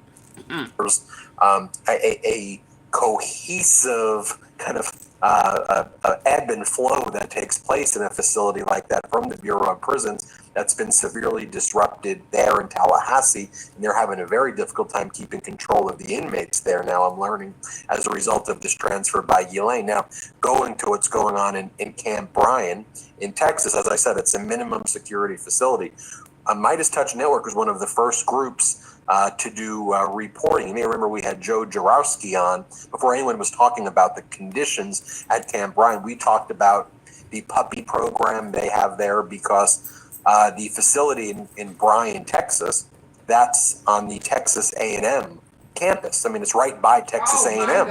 So there's a lot of exchange, educational exchange, as part of a restorative justice program from the college town and the women who are at the Camp Bryan facility. So they have nursing programs. They have programs where the college students work with the female inmates to help raise puppies together and then turn over the puppies, gift the puppies to persons with disabilities.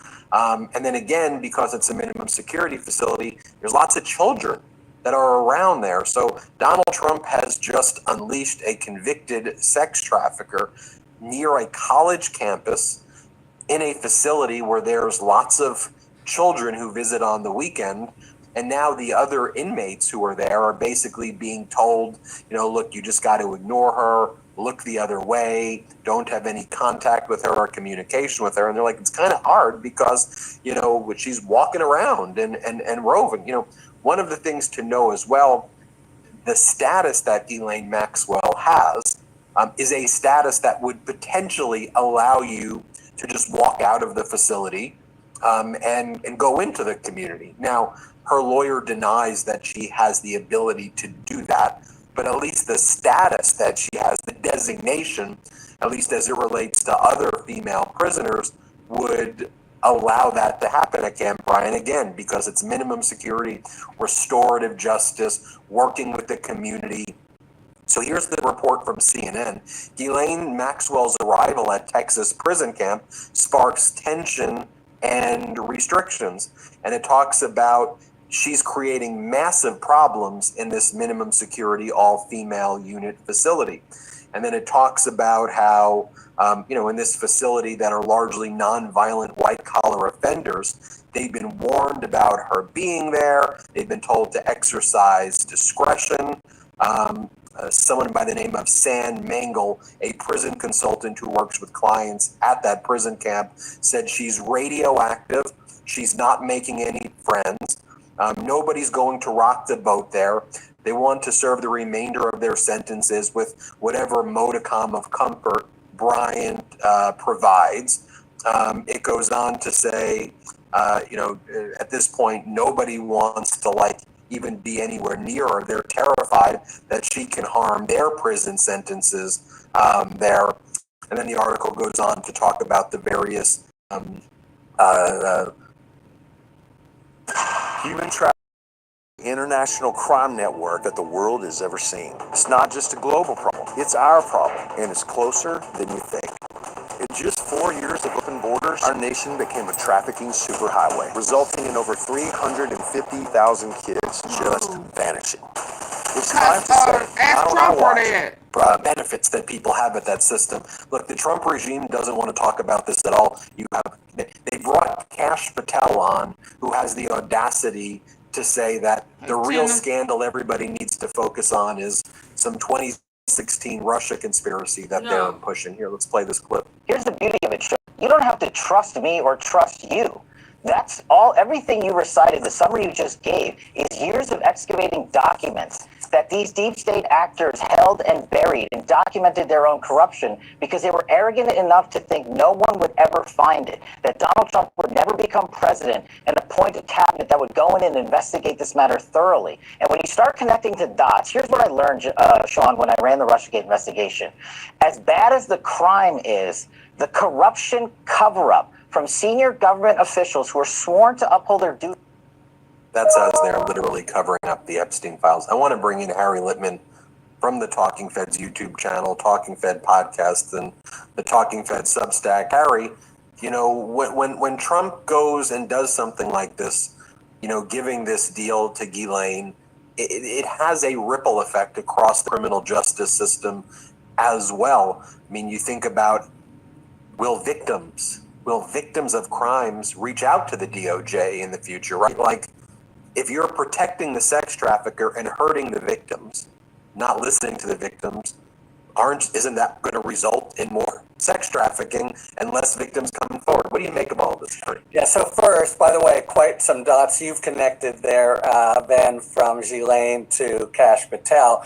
But the short answer is, of course it will, and that's one of the constituencies. You've named the inmates themselves, but victims are also really up in arms at this rank preferred treatment, while at the same time treating victims as they see it with callousness and indifference. They're not trying to get to the bottom of anything. They're just trying to keep Trump free from the kind of fallout from the whole deal. But they did not contemplate what would happen at this minimum security prison. First, I want to say, you hear a lot about Club Fed and the like. There are such prisons in the overall federal system. It's a good thing to have some places where people who have shown themselves deserving can have programs Not prepared no to return child to the sex community, but it's trafficker. a two-part process. First, only certain crimes can be eligible, and then you have to have a whole Not a predator. record of behavior. Maxwell wouldn't have even come up in the first place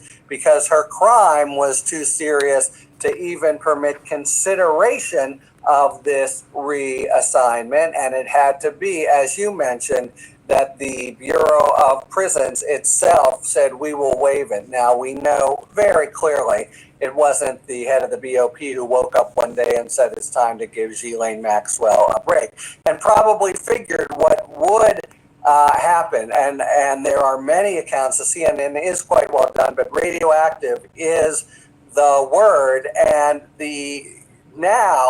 what makes these kinds of facilities either advantageous to the U.S.'s interest, that you don't want lockdowns where you don't need them. You don't want prisoners just incapacitated. You want them to be able to do this thing. But now it's a complete mess. If you've been to these prisons, there really is liberty of movement and operation. And she comes in, and everyone, apparently to a person, doesn't want to have anything to do with it. It's not just, it's not just parents of children, but somehow it's not going to be a good day if you're seen hanging out with Ghislaine Maxwell. It could be that other prisoners are suspicious, or it could be that you're worried that some, right now, the administration and Tom Lance have been very clear. We're the ones who talk to Ghislaine Maxwell. When I talked to her, didn't even take apparently an FBI agent just in. Well, maybe she bathing now. They said she was scared to bathe because she was scared of what was going to happen to her in Florida.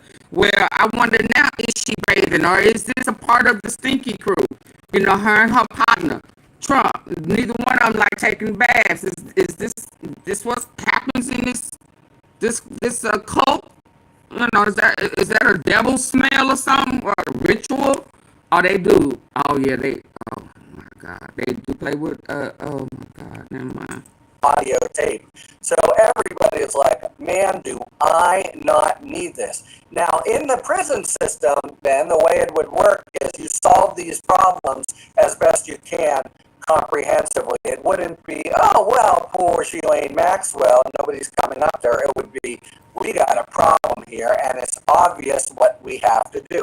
We have to take this one prisoner out of general population. Sometimes you wind up putting prisoners who are at some risk in isolation just because you got to keep them from the other prisoners, even though they complain bitterly. Why are you doing this to me? In a similar way, the obvious thing that BOP has to do here is remove her from the population and put her back. But of course, that pits all the penological goals, not just general, but just maintaining good, orderly prison life in this place that has not been a problem prison to date in the system, maintaining it. And you have, on the other hand, how much will, all the way up to the Deputy Attorney General, even the Attorney General, even the President of the United States say, we don't care what happens in that prison. We don't care who walks out. We don't care who says what. We don't even care if there's unrest. For personal reasons, and we won't tell you all about it because it's just the sweetheart talk that she provided to Todd Lance, she is staying there. So it's now no longer a question of telling BOP folks, I know the rules don't permit it because of her level of crime. It's now, I know she's creating bedlam and is radioactive in your system. Get used to it. I mean, that's just completely ignoring everything that Bureau of Prisons has to do with their whole population. So I doubt they contemplated the ferocity of the pushback, the notion of her being radioactive, and the dimensions of it, not simply obvious enough victims, not simply, all those citizens out there thinking that she's getting a sweetheart deal, but the prison itself. It's a mess entirely of their own making, and given the status she now enjoys, it's not clear that they can just undo it, and yet every time you have a new round of people saying this, the focus gets put on what? first and foremost, the sweetheart treatment at the personal hands of the Deputy Attorney General, and what a rank kind of violation or just ignoring of the whole system of imprisoning folks and penological objectives, and everything takes not just a back seat, but gets thrown out of the car in order to give Ghislaine Maxwell this preferential treatment, and people know it. And That is so messed up. You know, that's why when someone, I mean, in our system, there is the grand jury, then there's an indictment, then there is a trial. I mean, if it goes through its logical conclusion, then if a jury convicts beyond a reasonable doubt, then there is a sentencing process where there are guidelines, and it's taken every aspect, and you dealt with sentencing guidelines. There's complex formulas behind it. The federal judge takes all these different factors into account. And it's one of the most important roles of a judge. So when a judge looks at the facts of Ghislaine's case. Hey, y'all, I need 20 likes. Can I get 20 likes, please? Can I get 20 likes? 20 likes. And then, shortly after this one, we will move to this one.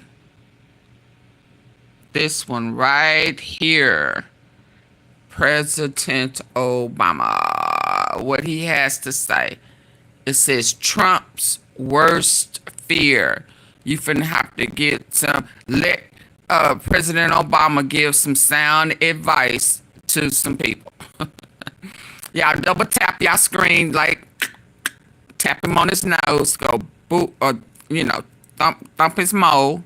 Like what is that?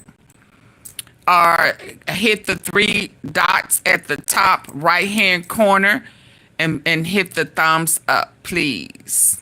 Please, please, please.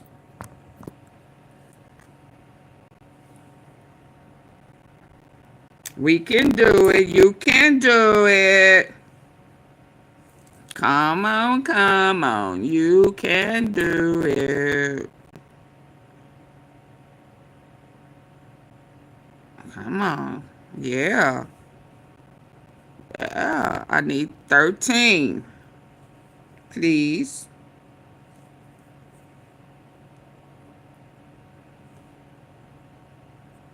We almost there, y'all. Come on.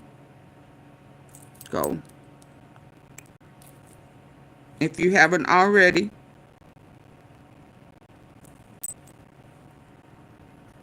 Oh, Lord, we doing good. My phone ain't got stuck. That's why I took a break for the last couple of days, trying to get this phone unstuck. Let's go. I'm going to get to Barack. Let me see. Goes through, finds Ghislaine's a liar. 10 more, please. Conduct to be conscious, shocking crimes, minors, all of those create, add points, if you will, to say it's this facility, it's this sentence, it's this time, and here's why we're doing it.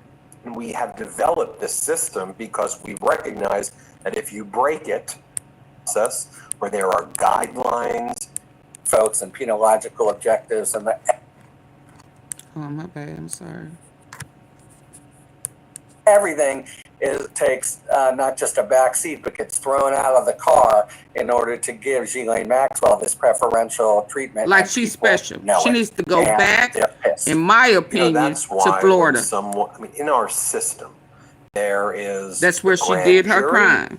Then there's an indictment.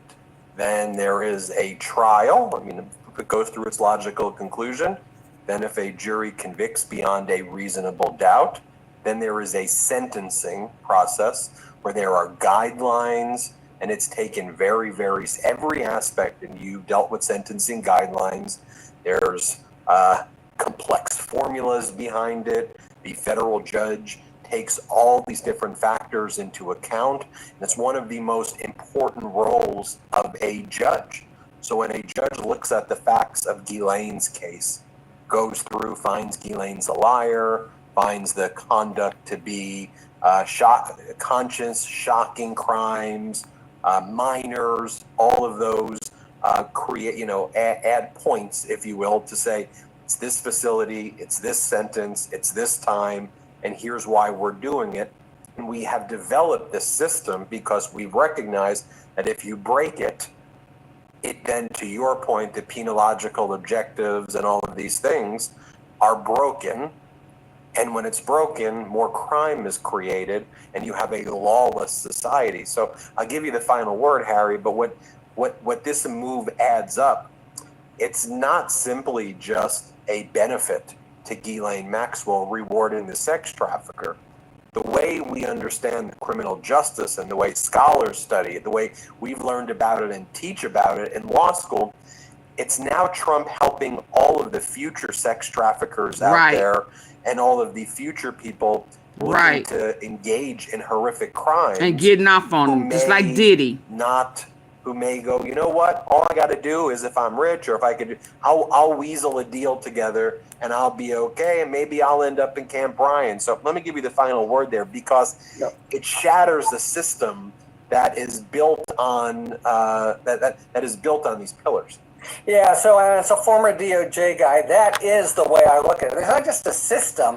There's an accompanying whole personnel of expertise. It's not, you can't walk in tomorrow and know how to run a prison camp. People who have tried it have been encountered with, disaster. And so certainly the people at that camp.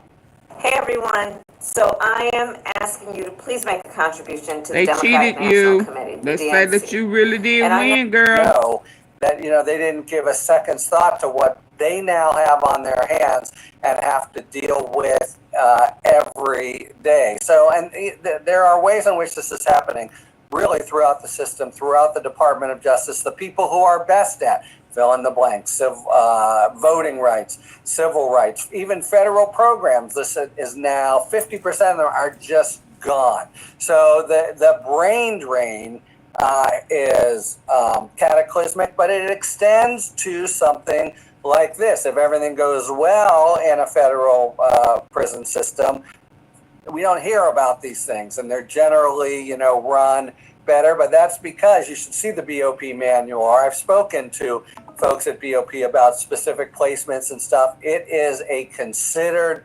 process, and instead they've just had this radioactive lump dumped in the middle of an open air prison, and it ain't gonna get better. And I really think that what the head of the system would say, can we move for, maybe there's another minimum prison somewhere, but I think there will be, it's the obvious thing you need to do, and I think the pushback needs will be quite to be strong. off in the mountains somewhere where there is nobody, no kids, no nothing. The professional, interests of the people who run the federal prison system, and they're not amateurs and they're not political types.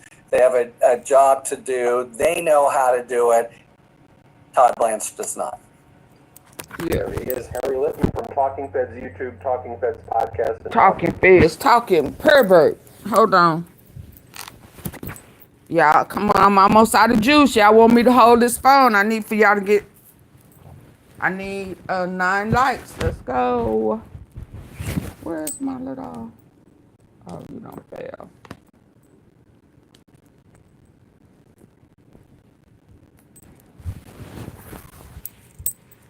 My phone done got all hot.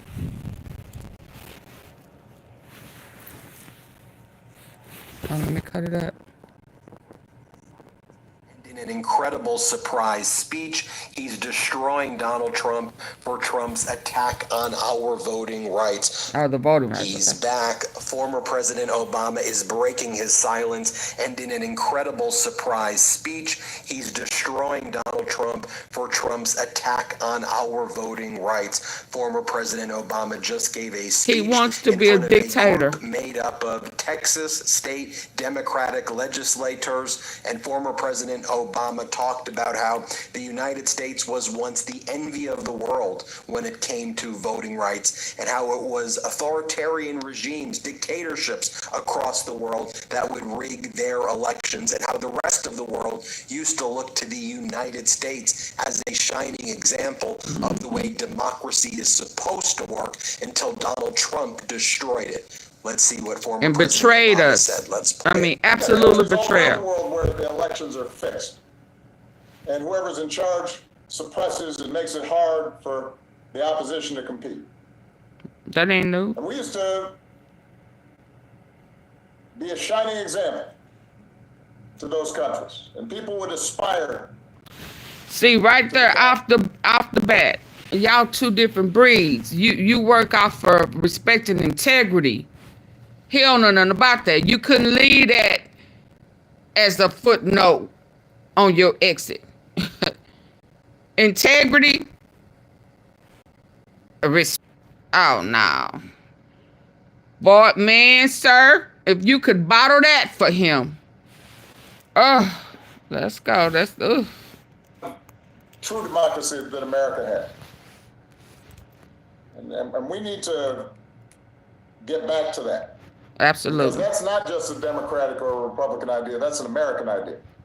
That's what we're fighting for. In addition, former President Obama also talked about how it is so critical right now to stand up for voting rights as Republicans realize that their ideas are failing, that Americans don't like their ideas, so they have to. Their ideas are failing. This clip. The problem that we've been seeing, Their ideas are failing. This goes back a while, is that the Republicans increasingly recognize their ideas won't sell. Now let me show you a longer They won't sell. of President So you gotta Obama's cheat. speech before these Texas Democratic legislators. Play this Your clip. ideas are To failures. you and the rest of the delegation for your sacrifice and what you've done.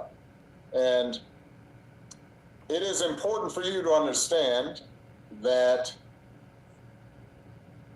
highlighting what is happening in Texas has galvanized and mobilized folks across the country. California now. So I think in these kinds of battles, there's a tendency sometimes to be frustrated because the game's a little fixed in Texas.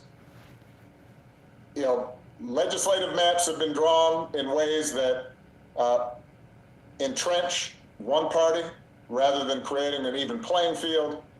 And so sometimes there might have been a temptation to just kind of sit back and let it happen. Mm-hmm. And Can't I do think that now. Thanks to the leadership of people like you, the leadership of Leader Wu, all of the members who have taken this stand, we're slowly waking people up to the realities of what's happening right now. And let me just say a little bit about this, and then I'll turn it over to Attorney General Holder. Both he and I believe that the right way to do democracy is not to have the people who are already in office select who's going to vote for them, but have the people of America vote and select who they want. Right. That's right, yeah. And right. It would be our preference that that was done in a non-biased way, that an independent commission or some sort of neutral approach was taken so that Democrats and Republicans compete fairly. The lines aren't drawn to advantage one party or another, and the people decide based on their ideas. The problem that we've been seeing, not just recently, but this goes back a while. Okay. Be honest. The Republicans increasingly recognize their ideas won't sell. Right. So we've got to manipulate, fix the game a little bit. And by drawing maps, you say fix. One party or another. I say manipulate. The people decide based on their ideas. The problem that we've been seeing, not just recently, but this goes back a while, is that the Republicans increasingly recognize their ideas won't sell. So we've got to fix the game a little bit. And by drawing maps that splinter Democratic voting blocks, by packing in Democrats into one district so that they don't have influence in other districts, all those things can have an impact. I mean, but let's just be honest. They've been playing, they've been manipulating us, we the people, you know, fixing propaganda, fake propaganda, just to mislead, just to get their way and to mislead us into getting their way. And it's like, enough. I mean, it has really gone too far. Oh. Deceitfulness. Strengthening and increasing the influence of Republican voters. And that's not fair. That's not how democracy is supposed to work. No, absolutely not. The thing that we've also come to recognize, though, and I think Eric, who's been working on this redistricting issue for almost a decade now, what we all recognize is we can't let a systematic assault on democracy just happen and stand by. And so because of your actions, because of your courage, what you've seen is California responding, other states looking at what they can do to offset this mid-decade gerrymandering that is highly irregular and is not yeah, I need 5 likes, please. To balance out. I need 5 likes, please. Double tap. Y'all see Janet? Post, please double tap the screen or the 3 buttons at the top and hit the thumbs up. The quicker I get them, the quicker I can move on. Please. Thank you so very much. I greatly appreciate it. Yeah, we are sick and oh, there we go. Well, let's go. The maps for this upcoming election. And my hope is that rather than have a race to the bottom where every district is predetermined based on how it's drawn, that over time, the American people, ideally with the help of the courts, come on, courts, realizes that there's a better way. And I think that will happen, but it requires civic education. Can y'all still hear? Mobilization, it requires activation of the sort that you... Yeah, I need a 1 if y'all can still hear. Let's give it, am I buffing? You're setting an example for what all of us have to do. What does feeling safe at home really mean to you? For a long time, I thought it was enough to have good locks and maybe enough agents detect suspicious security system of 20.com/Midas to claim MEI. And just looking at the room there, that means I might be the oldest person up in here, except for Eric Holder, who's he's really old, even though, you know, he looks good. But when I think about 1961, you know, the Voting Rights Act hadn't yet passed. Civil Rights Act hadn't yet passed. March on Washington happened when I was Star. A toddler. Okay, hey Brian. Hi Susan. So, okay. Because of the struggles and the fights, and because of the courts recognizing they had a role to play in strengthening rather than weakening democracy. Not sure if you saw the news, but Fox News is claiming President Trump is declining in the polls. President Trump responded and says they had a role to play in strengthening rather than weakening democracy. Our democracy got systematically stronger during my lifetime, and most of the lifetimes of most of the people who are in that conference room that you guys are sitting in. The problem is, I think there's a tendency to take it for granted. And I think we became a little bit complacent over the years. We assumed that things would continue to get better, that our democracy would become more inclusive, that it would become more fair, that we'd make it easier for people to vote rather than harder for people to vote, that the votes would be counted rather Now than he don't put suppressed. her to work, y'all. And what we forgot is that history doesn't always move in a straight line, and Hey, it's Henry. not always 2 steps forward and another 2 steps forward. Sometimes it's 2 steps forward Hi, and a ice step cream. back.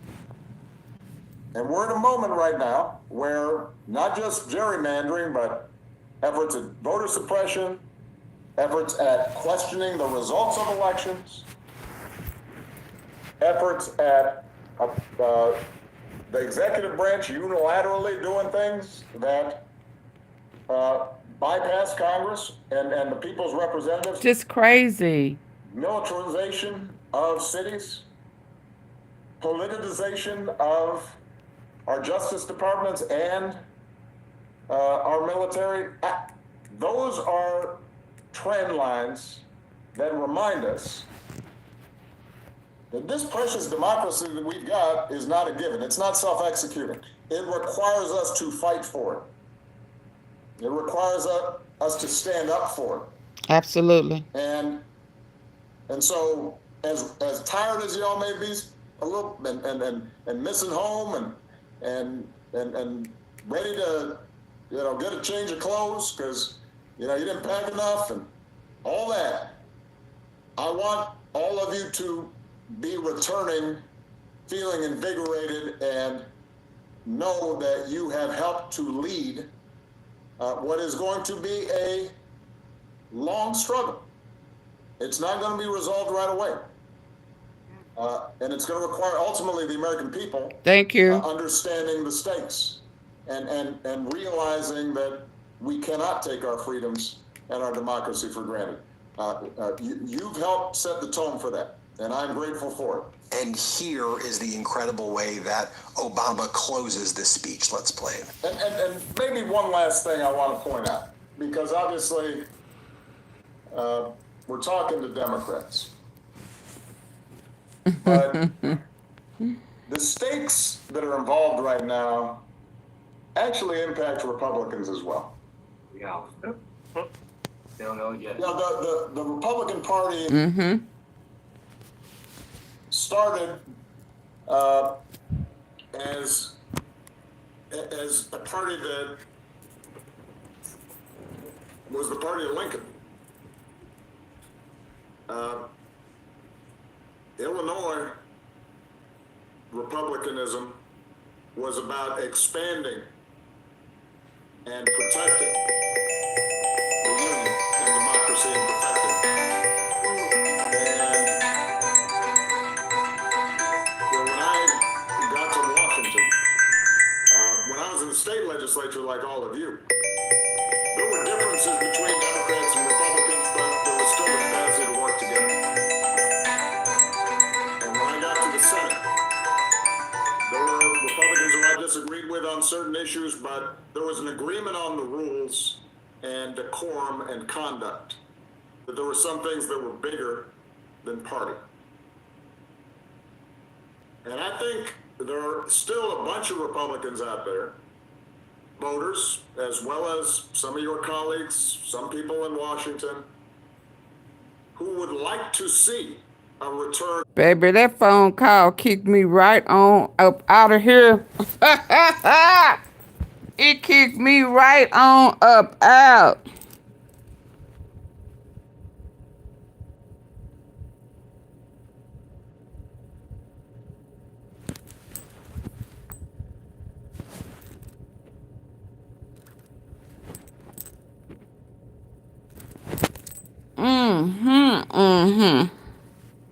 Legislator and protecting the union and democracy and perfecting it. It's back. It kicked me out. When I got to Washington, when I was in the state legislature like all of you, there were differences between Democrats and Republicans, but there was still the capacity to work together. And when I got to the Senate, there were Republicans who I disagreed with on certain issues, but there was an agreement on the rules and decorum and conduct, that there were some things that were bigger than party. And I think there are still a bunch of Republicans out there, voters, as well as some of your colleagues, some people in Washington, who would like to see a return to a sense of fairness and a sense of independence, where a Republican legislature, just like a Democratic legislator, could listen to their district and the people they represent and sometimes break with the White House and sometimes do things based on their conscience and not try to fix the rules or rig the rules in ways that just shove through the agenda of a narrow faction. And when we have fair voting rights and we have fair maps and we're fairly competing, that's good for everybody, not just one side. Is it back? I just assumed that y'all, can y'all hear it's back? Is it back working? Ice cream? Is it back?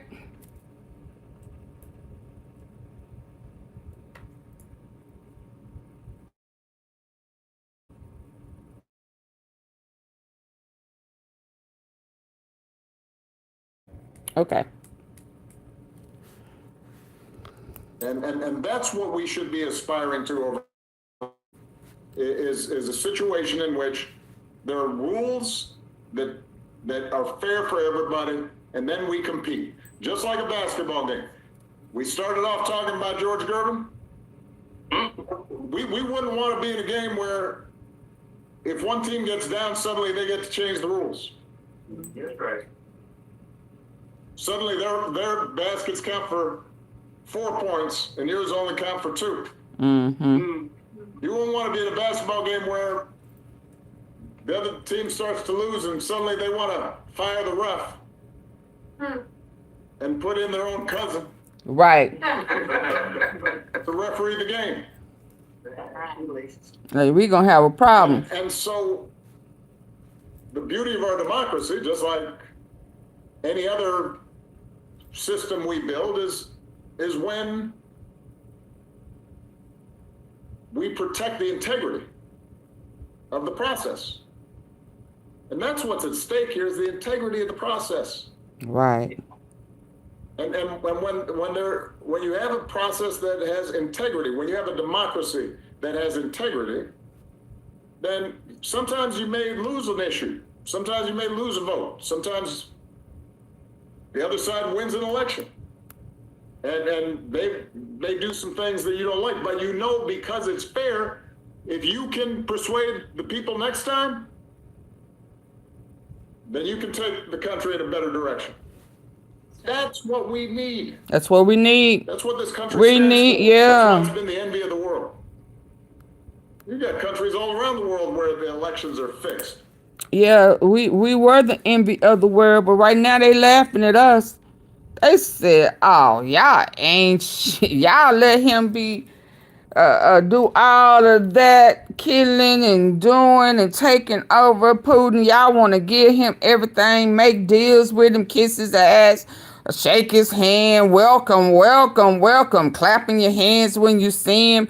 Oh yeah, you my best friend. Can I come over for dinner? All this type of shit. Yeah. That's what we got now. So now they laughing at us because we got a clown in the White House. They're like, again? Y'all fell for that? Oh, okay. Putin wouldn't help him, so Elon did. Oh, well, shit. And he don't plan on leaving.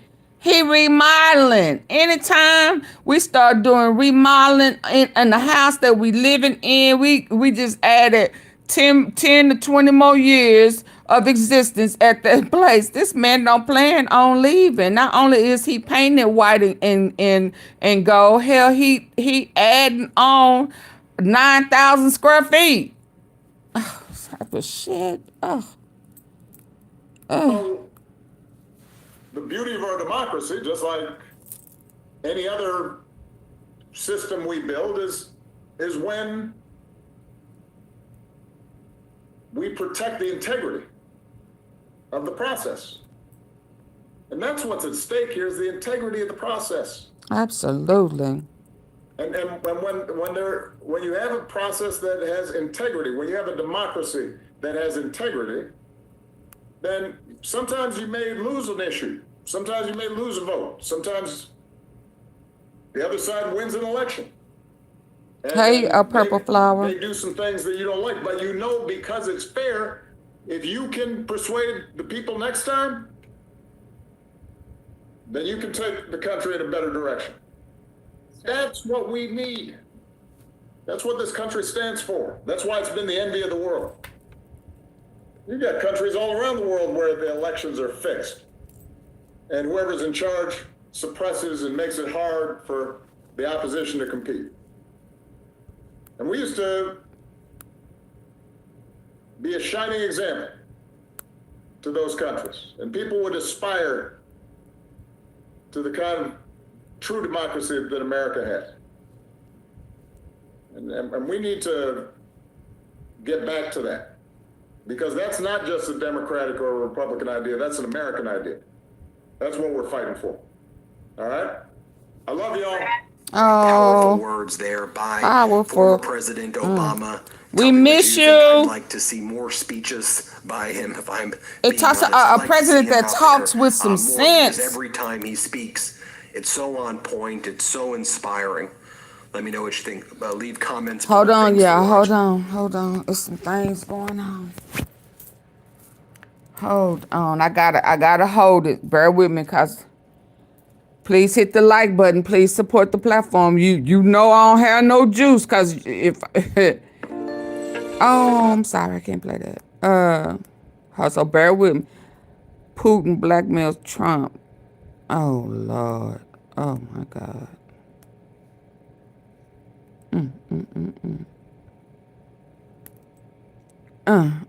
Please tell me that's not the truth.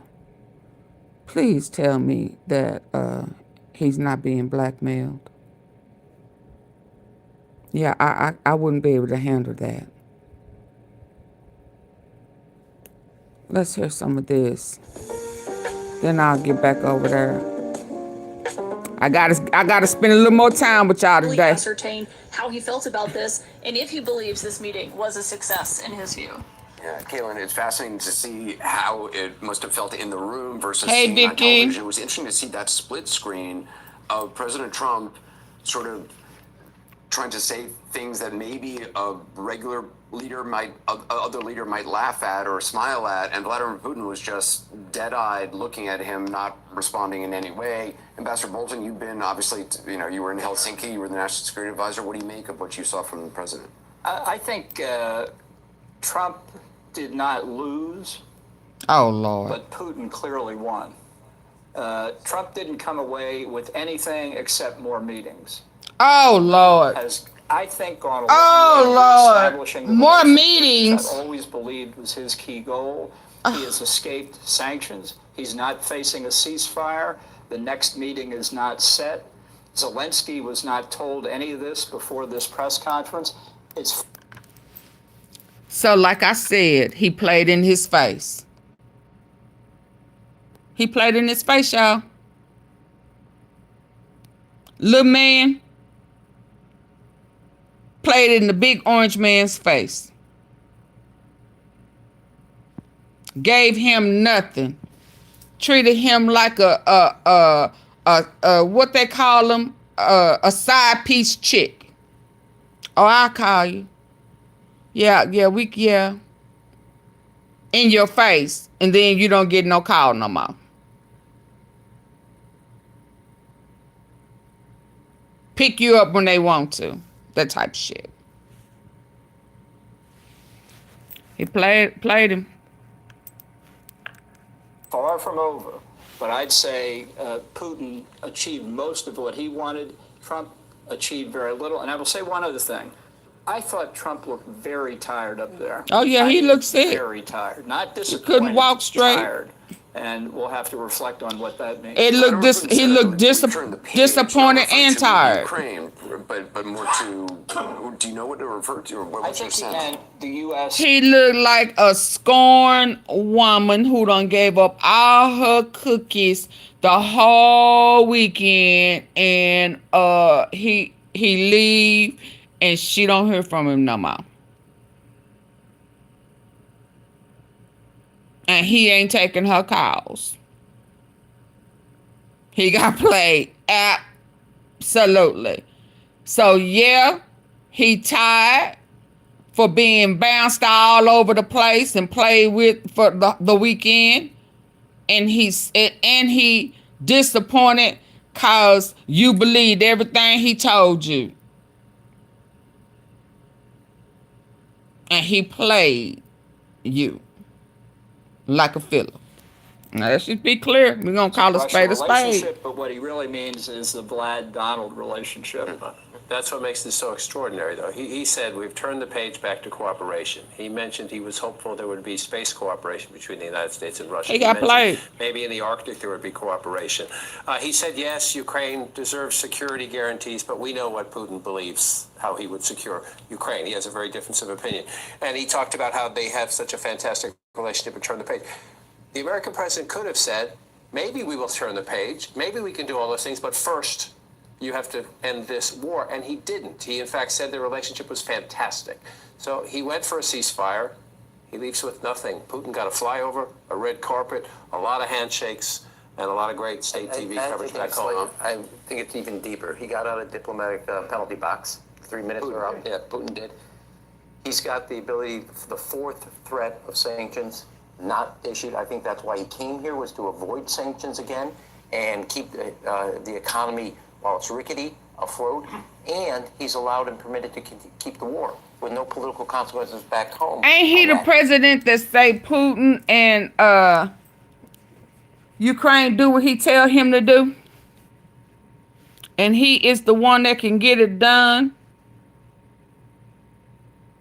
Didn't he say that? You look pitiful.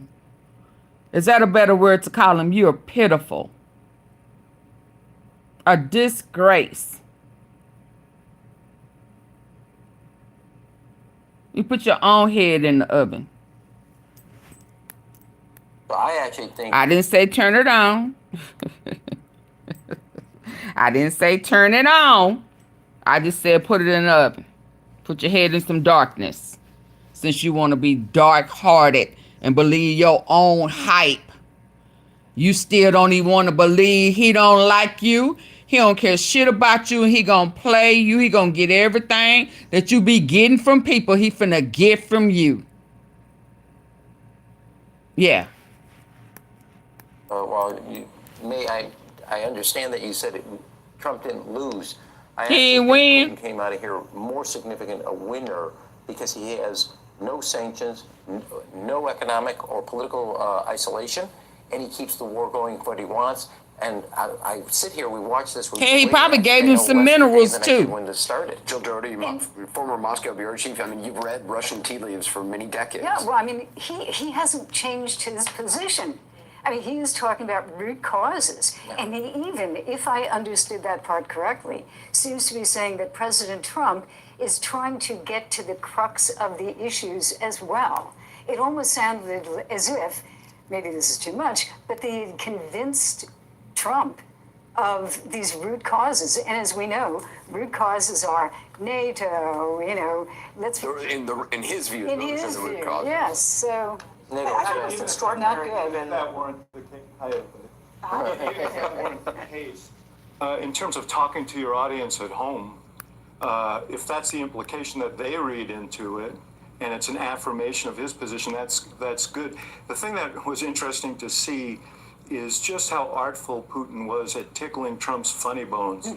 He took a shot at Biden and then he said, I can confirm that the war wouldn't have happened if Trump were there. That's like music to Trump's ears, and you could hear Trump. Didn't I just say this?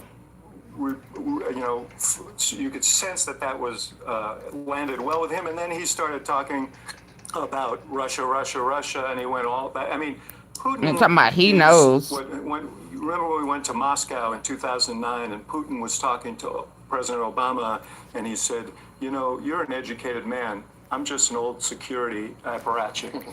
Well, you saw. Hold on, y'all. Didn't I just say something about he may have gave him some minerals?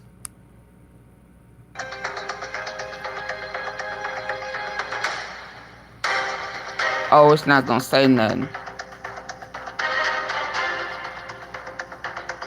Oh, it's not. Okay. Some of the old security apparatus. Just a country lawyer. The longer I sit here listening to everybody, I'm wondering about the White House's decision making in a lot of this. They had this lengthy meeting in the small group. They skipped another meeting that would have continued it. They decided to come out, do the press conference a little bit early, maybe not quite as early as it was originally thought to be. Hey, Spencer. And then they let Putin speak first.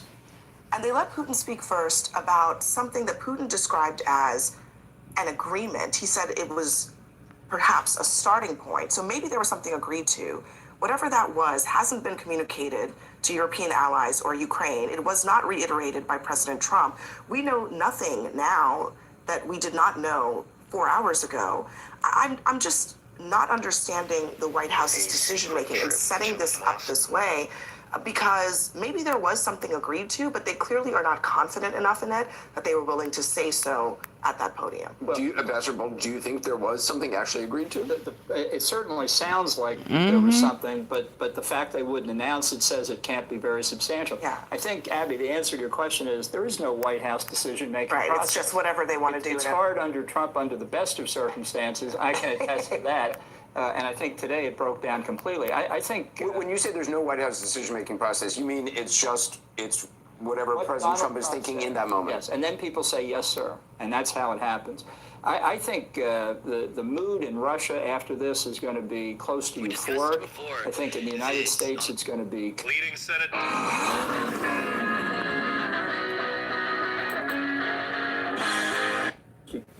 I want to check into Fred Pleitgen in Moscow to see what kind of reaction or coverage this is getting there. Fred? Yeah, it's getting wall-to-wall coverage, Anderson, here in Russia. And as you can imagine, the Russian state media are pretty happy with the outcome so far. One of the things that's getting played again and again and again is President Trump saying that there could be a follow-up summit, and President Putin then saying next time in Moscow. That certainly is something that the Russian press is sort of zeroing in on, generally saying that they believe that the meeting went very well for Vladimir Putin, obviously outlining the fact that Vladimir Putin does not appear to have made substantial concessions to the U.S. president, certainly not towards any sort of ceasefire that might be imminent. The fact that the Russian president spoke about the root causes of the conflict and that those need to be addressed, Russia's security concerns as well. Yeah, we in trouble. We've actually been hearing from Vladimir Putin since the beginning of the full-on invasion of Ukraine. And looking at how this evening unfolded, certainly if you see some of the Russian officials that we've sort of been monitoring, Anderson, that have been talking about this, like, for instance, the spokeswoman for the Russian Foreign Ministry, she said, look, people have been saying for the last 3 years that Russia is completely isolated, and now they're seeing President Trump roll out the red carpet for the Russian president on U.S. territory, then saying that the U.S. media was going crazy about all this. So certainly the Russians right now treating this as a positive outcome for Vladimir Putin. It was quite interesting to hear because the Russian media actually did speak to some Russian officials that then came out of those meetings, and the Russian ambassador... He didn't get nothing but some shit in a diaper. The Russian defense minister said that he was very upbeat after hearing about the meeting. So generally it seems as though in the Russian delegation, the mood is quite positive, but here as well, no one really knows what the agreements are that allegedly were put in place by these two leaders, or that were agreed upon by these two leaders. But the mood definitely on the ground here in Russia, in Russian media, and it seems also in the Russian delegation seems to be a very positive one. Greg Pudkin, thanks very much from Moscow. Rum, do you want to One more, y'all. Hold on. Hold on. They still talking, but I need to see what this is. Hold on. Prisons are revolting. What does that mean? More about some of the issues we're seeing right there as part of Donald Trump's dirty deal. Then when we talk about Tallahassee, that's for some of the worst convicted criminals, like Ghislaine Maxwell, who was convicted of sex trafficking. And as Donald Trump continues to try to cover up his dark and sickening past, his dirty deal with Ghislaine Maxwell, moving her from the Tallahassee prison to the facility at Camp Bryan in Texas, is causing massive nuclear level issues at the female prison system. I told y'all I thought that there was some stuff going on. Camp Bryan in Texas. So in Texas, it's a minimum security facility. Hi, where Samuel. The women inmates have their children visit them. They do picnics on the weekend. And a lot of these inmates right now are terrified that there is a convicted sex trafficker. Is this the same one we had? Exposed to their children. And again, Donald Trump had to get a special waiver for Ghislaine Maxwell in order to get to that Camp Bryan facility in Texas. It's like the most sought after facility for minimum risk inmates. Hi, Denise. I'll talk more about some of the issues we're seeing right Yeah, I there heard as part that. of Donald Trump's dirty deal. Then when we talk about Tallahassee, that's for we've heard that one. of the worst convicted Hold criminals, on. like Ghislaine Maxwell, who was convicted. Hold on, we've heard that one. Lawsuit raining down on Trump. Lawsuit.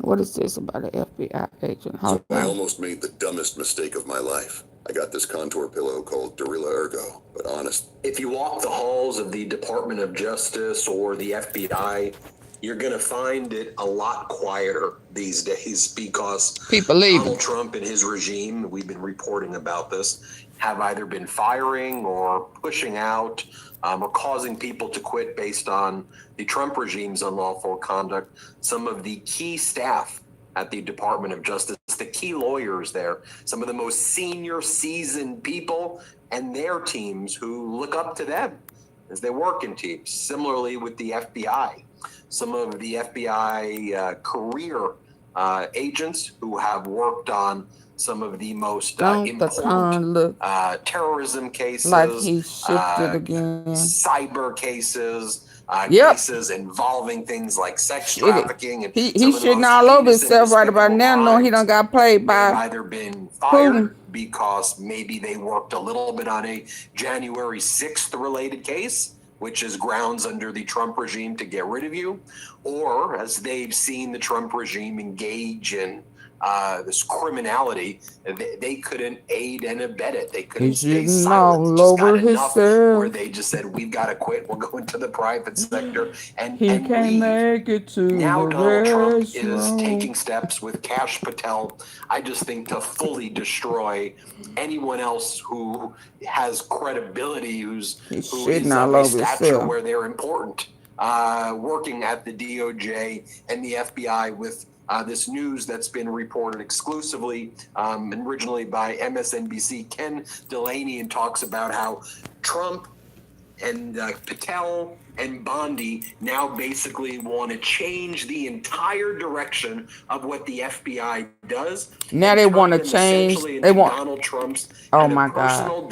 So they're getting away in a way, with and not doing the FBI. stuff that the FBI does. So like literally putting the FBI on night shifts, roaming through cities. And I think what Trump is seeing as, he's recognizing, well, wait a minute. He don't want nothing to be Make investigated. emergencies in order for me to get the National Guard under my control and put the National Guard in these cities. Or Wow. I'm going to have to, at least in D.C., invoke an act that only lasts 30 days. But I think Trump's saying, well, I already have the FBI field offices in all of these states.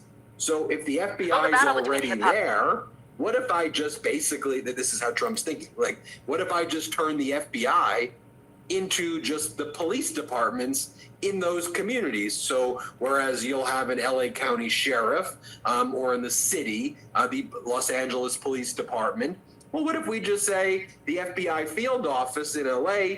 Can y'all believe this? The Trump Police Department right there.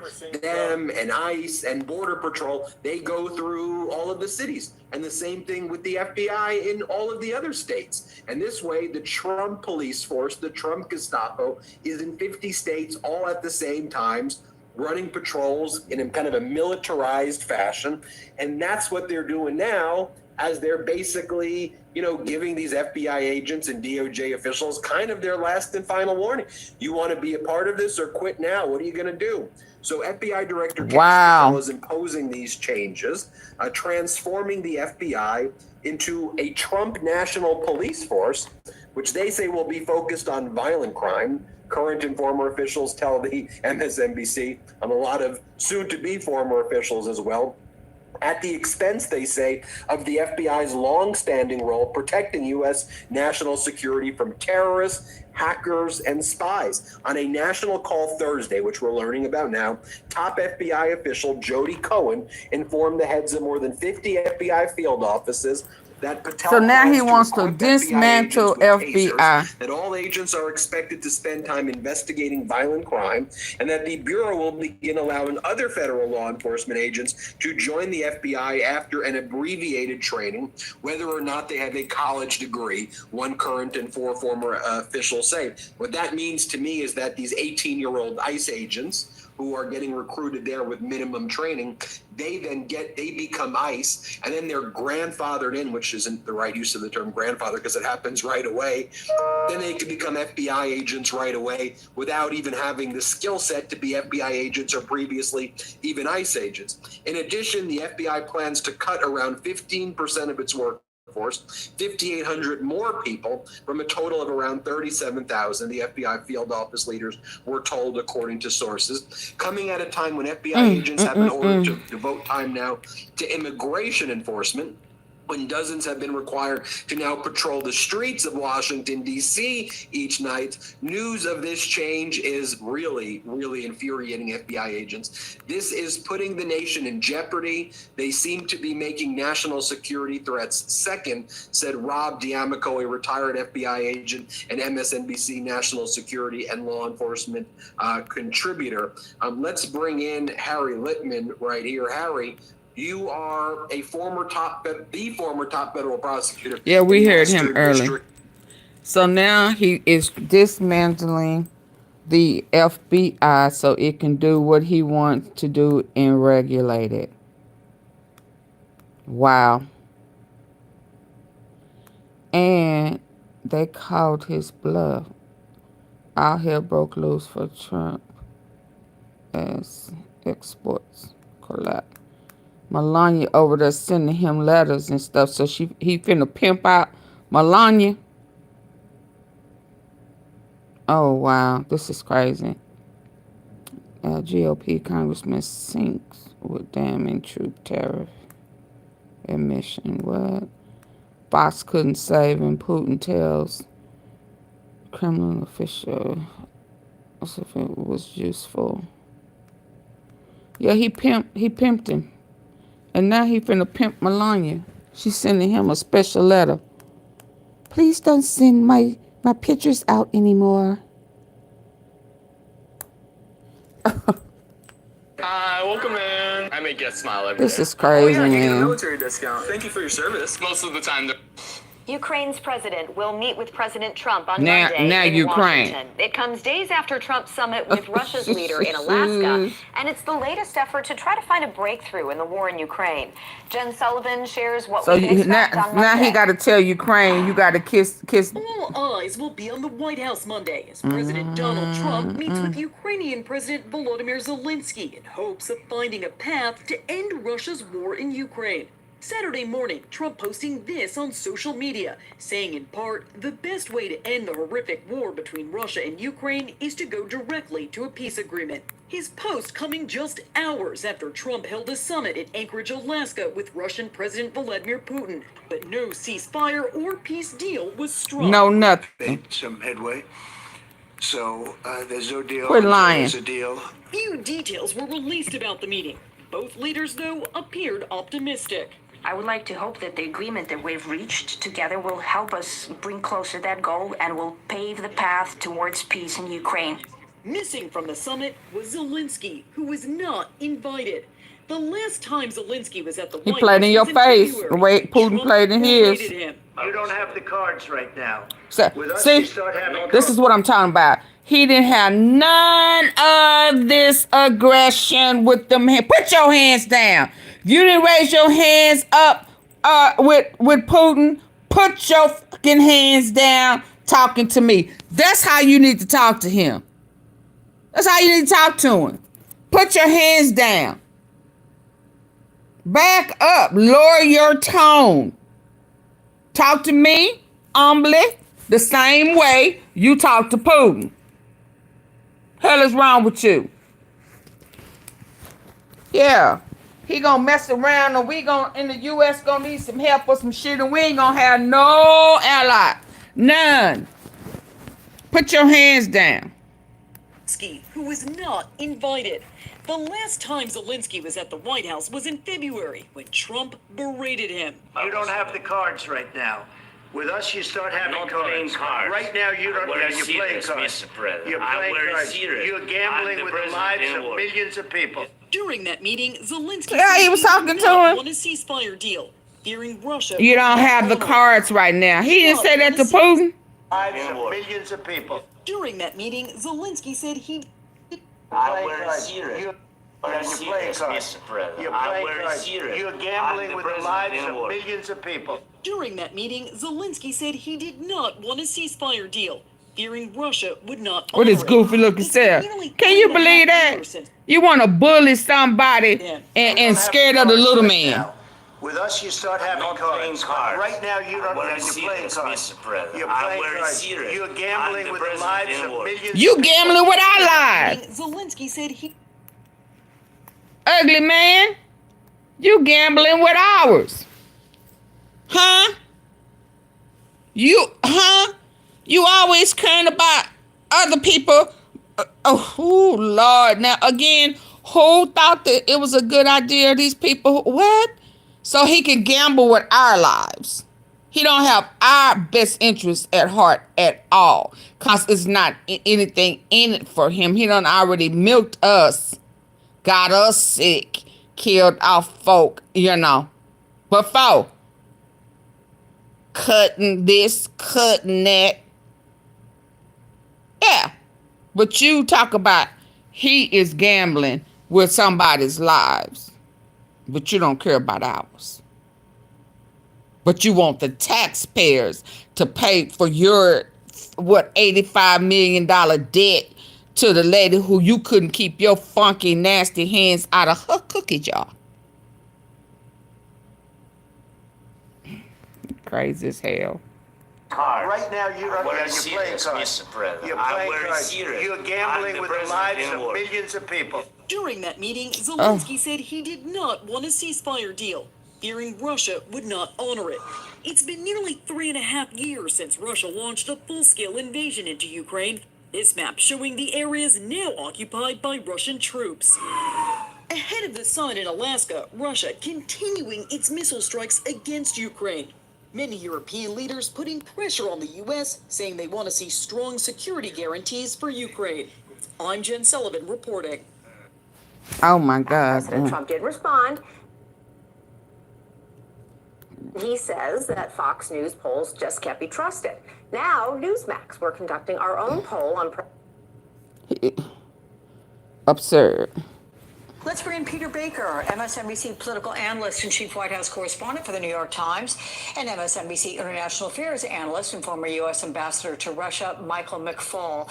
Ambassador, absurd. In the studio, you get the first question. Anything that Vaughn reported there, does that stand out to you? What's been 3.5 years?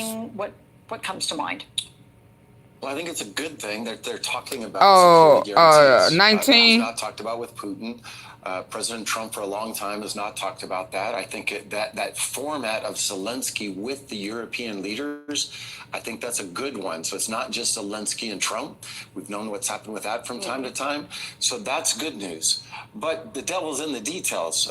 When he kept saying NATO-like security guarantees, why not just NATO security guarantees? So this notion that it's going to be something like NATO but less than NATO.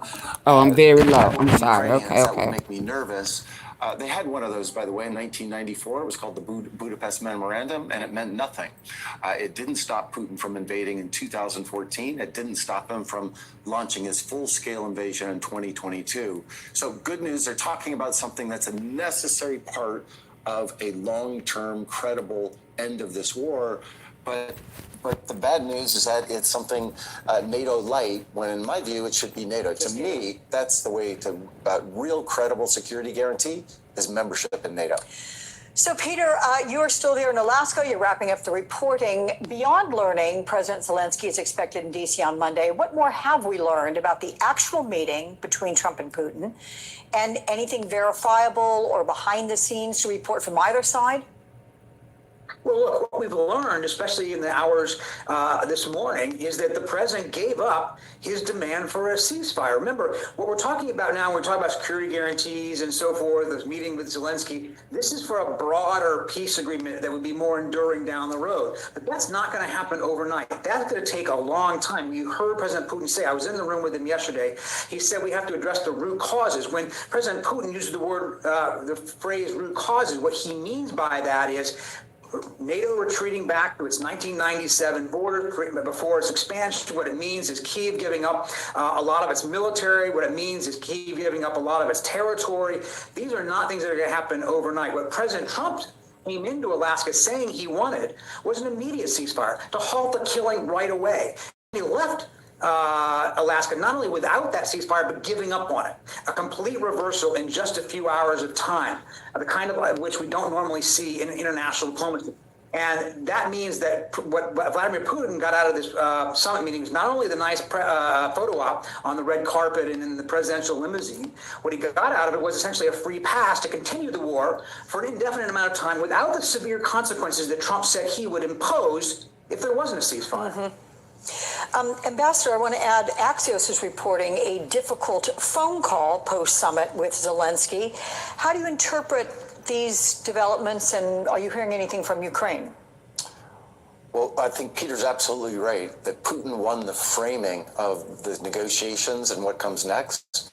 And Trump just gave up really quickly, shockingly so. It kind of reminds me of Helsinki, when he just accepted Putin's point of view about what happened in the 2016 elections. Mm-hmm. And that creates problems for Zelenskyy, because Zelenskyy, the list of things that Peter just listed, that's not going to happen, not anytime soon. I would say not anytime ever. The idea that Ukraine, President Zelenskyy, unilaterally leaves positions in Donbass that is in right now, that sounds absurd to me. Putin has been trying to conquer Donbass since 2014 and has failed, and now he's trying to get Trump to help him to do that. And so the idea that they're going to negotiate over that the Ukrainians are going to leave territory that they're currently in exchange for a ceasefire, that just seems completely untenable to me, and suggests to me that this negotiation is going to be long and tragically probably not very successful. Peter, Trump spoke to Fox News after the Putin meeting, and the Times headline reads, after summit, Trump heaps praise on Putin in Fox News interview. What struck you from that interview? Anything concerning or illuminating? Well, what Trump said in that interview when he praised Putin was really that Putin praised him. That's what he was focused on. He brought up without being asked how happy he was to hear Vladimir Putin say in their public appearance that he agreed with Trump's longstanding assertion that the invasion of Ukraine, the full-fledged invasion of Ukraine in 2022, wouldn't have happened had Trump still been president. That was just music to Trump's ear. He also said, whether it's actually true or not, we don't know because it happened behind closed doors, but he said that Putin agreed with him that the election in 2020 had been rigged. He rigged it on all of these grievances that Trump has articulated over the years. In other words, He rigged it. Who is a former KGB officer who used to be in charge hacked of it. managing, foreign assets, was playing to put Trump's own Ego. abilities. And that's by Trump's own description in that interview. He played in his face. Trafficking, the fastest growing international crime network that the world has ever seen. In that interview. So can I ask you, Peter, why no questions after the meeting? I mean, is it because maybe Putin didn't want to face tough questions from the U.S. media, and so Trump complied? That's a really good question, because it was advertised as a news conference, and that was not a news conference. What it was two meant, People wasted their time going there. What was really odd about it was that President Trump, who was the host of this meeting, let President Putin go first. That's not the protocol, as Mike McFaul, of course, as an ambassador to Russia, knows quite well. And by allowing Putin to be the first to speak, he got to frame, the meetings that they had just had.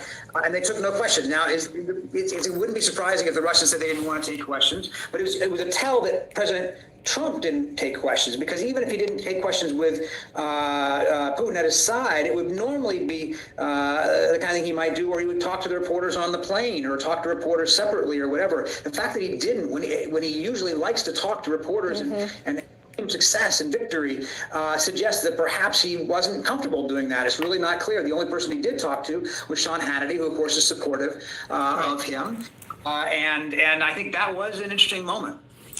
So, Michael, getting back to the no ceasefire, let's work toward a peace agreement aspect of this whole deal. It seems to be a gift to Putin, right? There's no immediate further sanctions. It lets Putin keep on with his military assault of Ukraine. Why they always lying for this fool? I don't know. They're scared of him. And he's scared of the little man. He's scared of the little man. How do you see it? Well, it's definitely not, in my view, a 10 out of 10. Both in the symbolism and the substance. So the symbolism for me was just you ain't tough, man. Sit your big ass down. War criminal. Big mouth, big funky mouth. You scared. You scared of Putin. The first time since Hitler and Stalin launched a full-scale invasion of Europe. But I told y'all last week, Putin said he wasn't budging. And if you want to fight, if that's what you want, that's what you gonna get. You would not intimidate me. Bombs every night. You don't run shit. That's what he said. Kills them every single night. That is not a person that you should roll out the red carpet to. And the fact that Trump just treats him as his friend is a real setback for America's reputation in the world. I totally agree. You eating his ass and shit. Huh? Rolling out and then you have the nerve to talk to Ukraine like he ignorant. Ignorant. But you all up in old boy's ass. Oh my God, he's such a disgrace. Oh my God. World that has implications way beyond Ukraine. But then secondly, oh my goodness. I've organized meetings like this. I worked for President Obama. I've organized summits many times. And summits are about deliverables. Ooh, I know he's thinking. Ooh, let my hand go. Usually, the Secretary of State, National Security Advisor, people like me do the homework first. And then at the meeting, there's something tangible that makes the American people better off. This had no deliverables, zero deliverables in terms of that. And the ones that even Trump himself set, ceasefire, as Peter mentioned, one was just, when he kept lowering the bar, he's like, well, I hope I can announce a new meeting, a trilateral meeting. He couldn't even do that. And so it begs the question, you didn't get nothing. The purpose of the meeting, and what do we, the American people, just to let out of this the purpose was to let him know that you was going to turn your back on and get him what he want, cause you really working for him. That's what it is. You are not for the U.S. You're a traitor of the U.S. You've been in this room with Putin. What is it about Putin and the people around him? He's trying to smell some new it. Brian. Fixing on the topics, or in this case, he's trying to smell some new it. Donald Trump. Is it that he is so susceptible to flattery? What Zero progress. makes the outcome that we get? So I think it's both. He went all the way backwards. He moved forward on shit. He comes very prepared for these meetings. He knows what his goals are, and he's never in a hurry to get to those goals. This is a big difference I always noticed in negotiating with Russians. We Americans were kind of in a hurry. He said he was not budging. Got to get it done.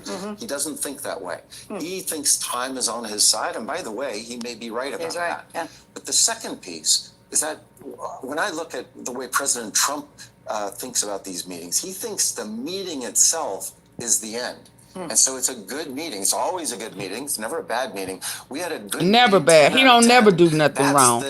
He ain't never a loser. Yeah, you're a loser. You know you are. Your daddy is disappointed again. The meeting to go well. He needs Trump to be his ally to help rehabilitate him as a leader on the great power stage. And that's exactly what happened. And he understands that to do that, you flatter Trump. So all this nonsense about 2020 and mail-in ballots, how absurd is that to be talking about at a summit about trying to end the war in Ukraine? Yet he rolled that out because he knows that that's what Trump wants to hear. He rolls out this absurd claim that I would stroke the little man's ego. President, yet again, Smoke the big little guy. There's no proof. The clown. There's no proof about the mail-in ballots not working either. By the way, right? But that he knows those are talking points that Trump uses, and sure enough, in his meeting with Hannity, those are the things he's repeating. Just go right along. Yeah, they just go right along with him. Okay, y'all, let me go. My phone needs to charge. I need to call my mom. What time is it? I may be back a little later on my golf stuff. And YOGOTTI. I got a upload coming, a small one. Please go back on my uploads. All of them. Y'all hit the like button. That's why I didn't come the last few days, because y'all had not been hitting the like button. The support had been minimum, and it was a little too draining for me. I'm going to just be honest. To come in, I have to constantly ask for likes. Hit the like button. Hit the like button. All of that. That is just a little overwhelming sometimes. So, Trump gets what he deserves from the D.C. Attorney General. What is this one? Trump pulls insane. Investigation launched. Hold on, before I go, let me see if I've missed something that I wish I would have touched bases on it before I left. Hold on. Yeah, so please hit the like button. Senate arrest.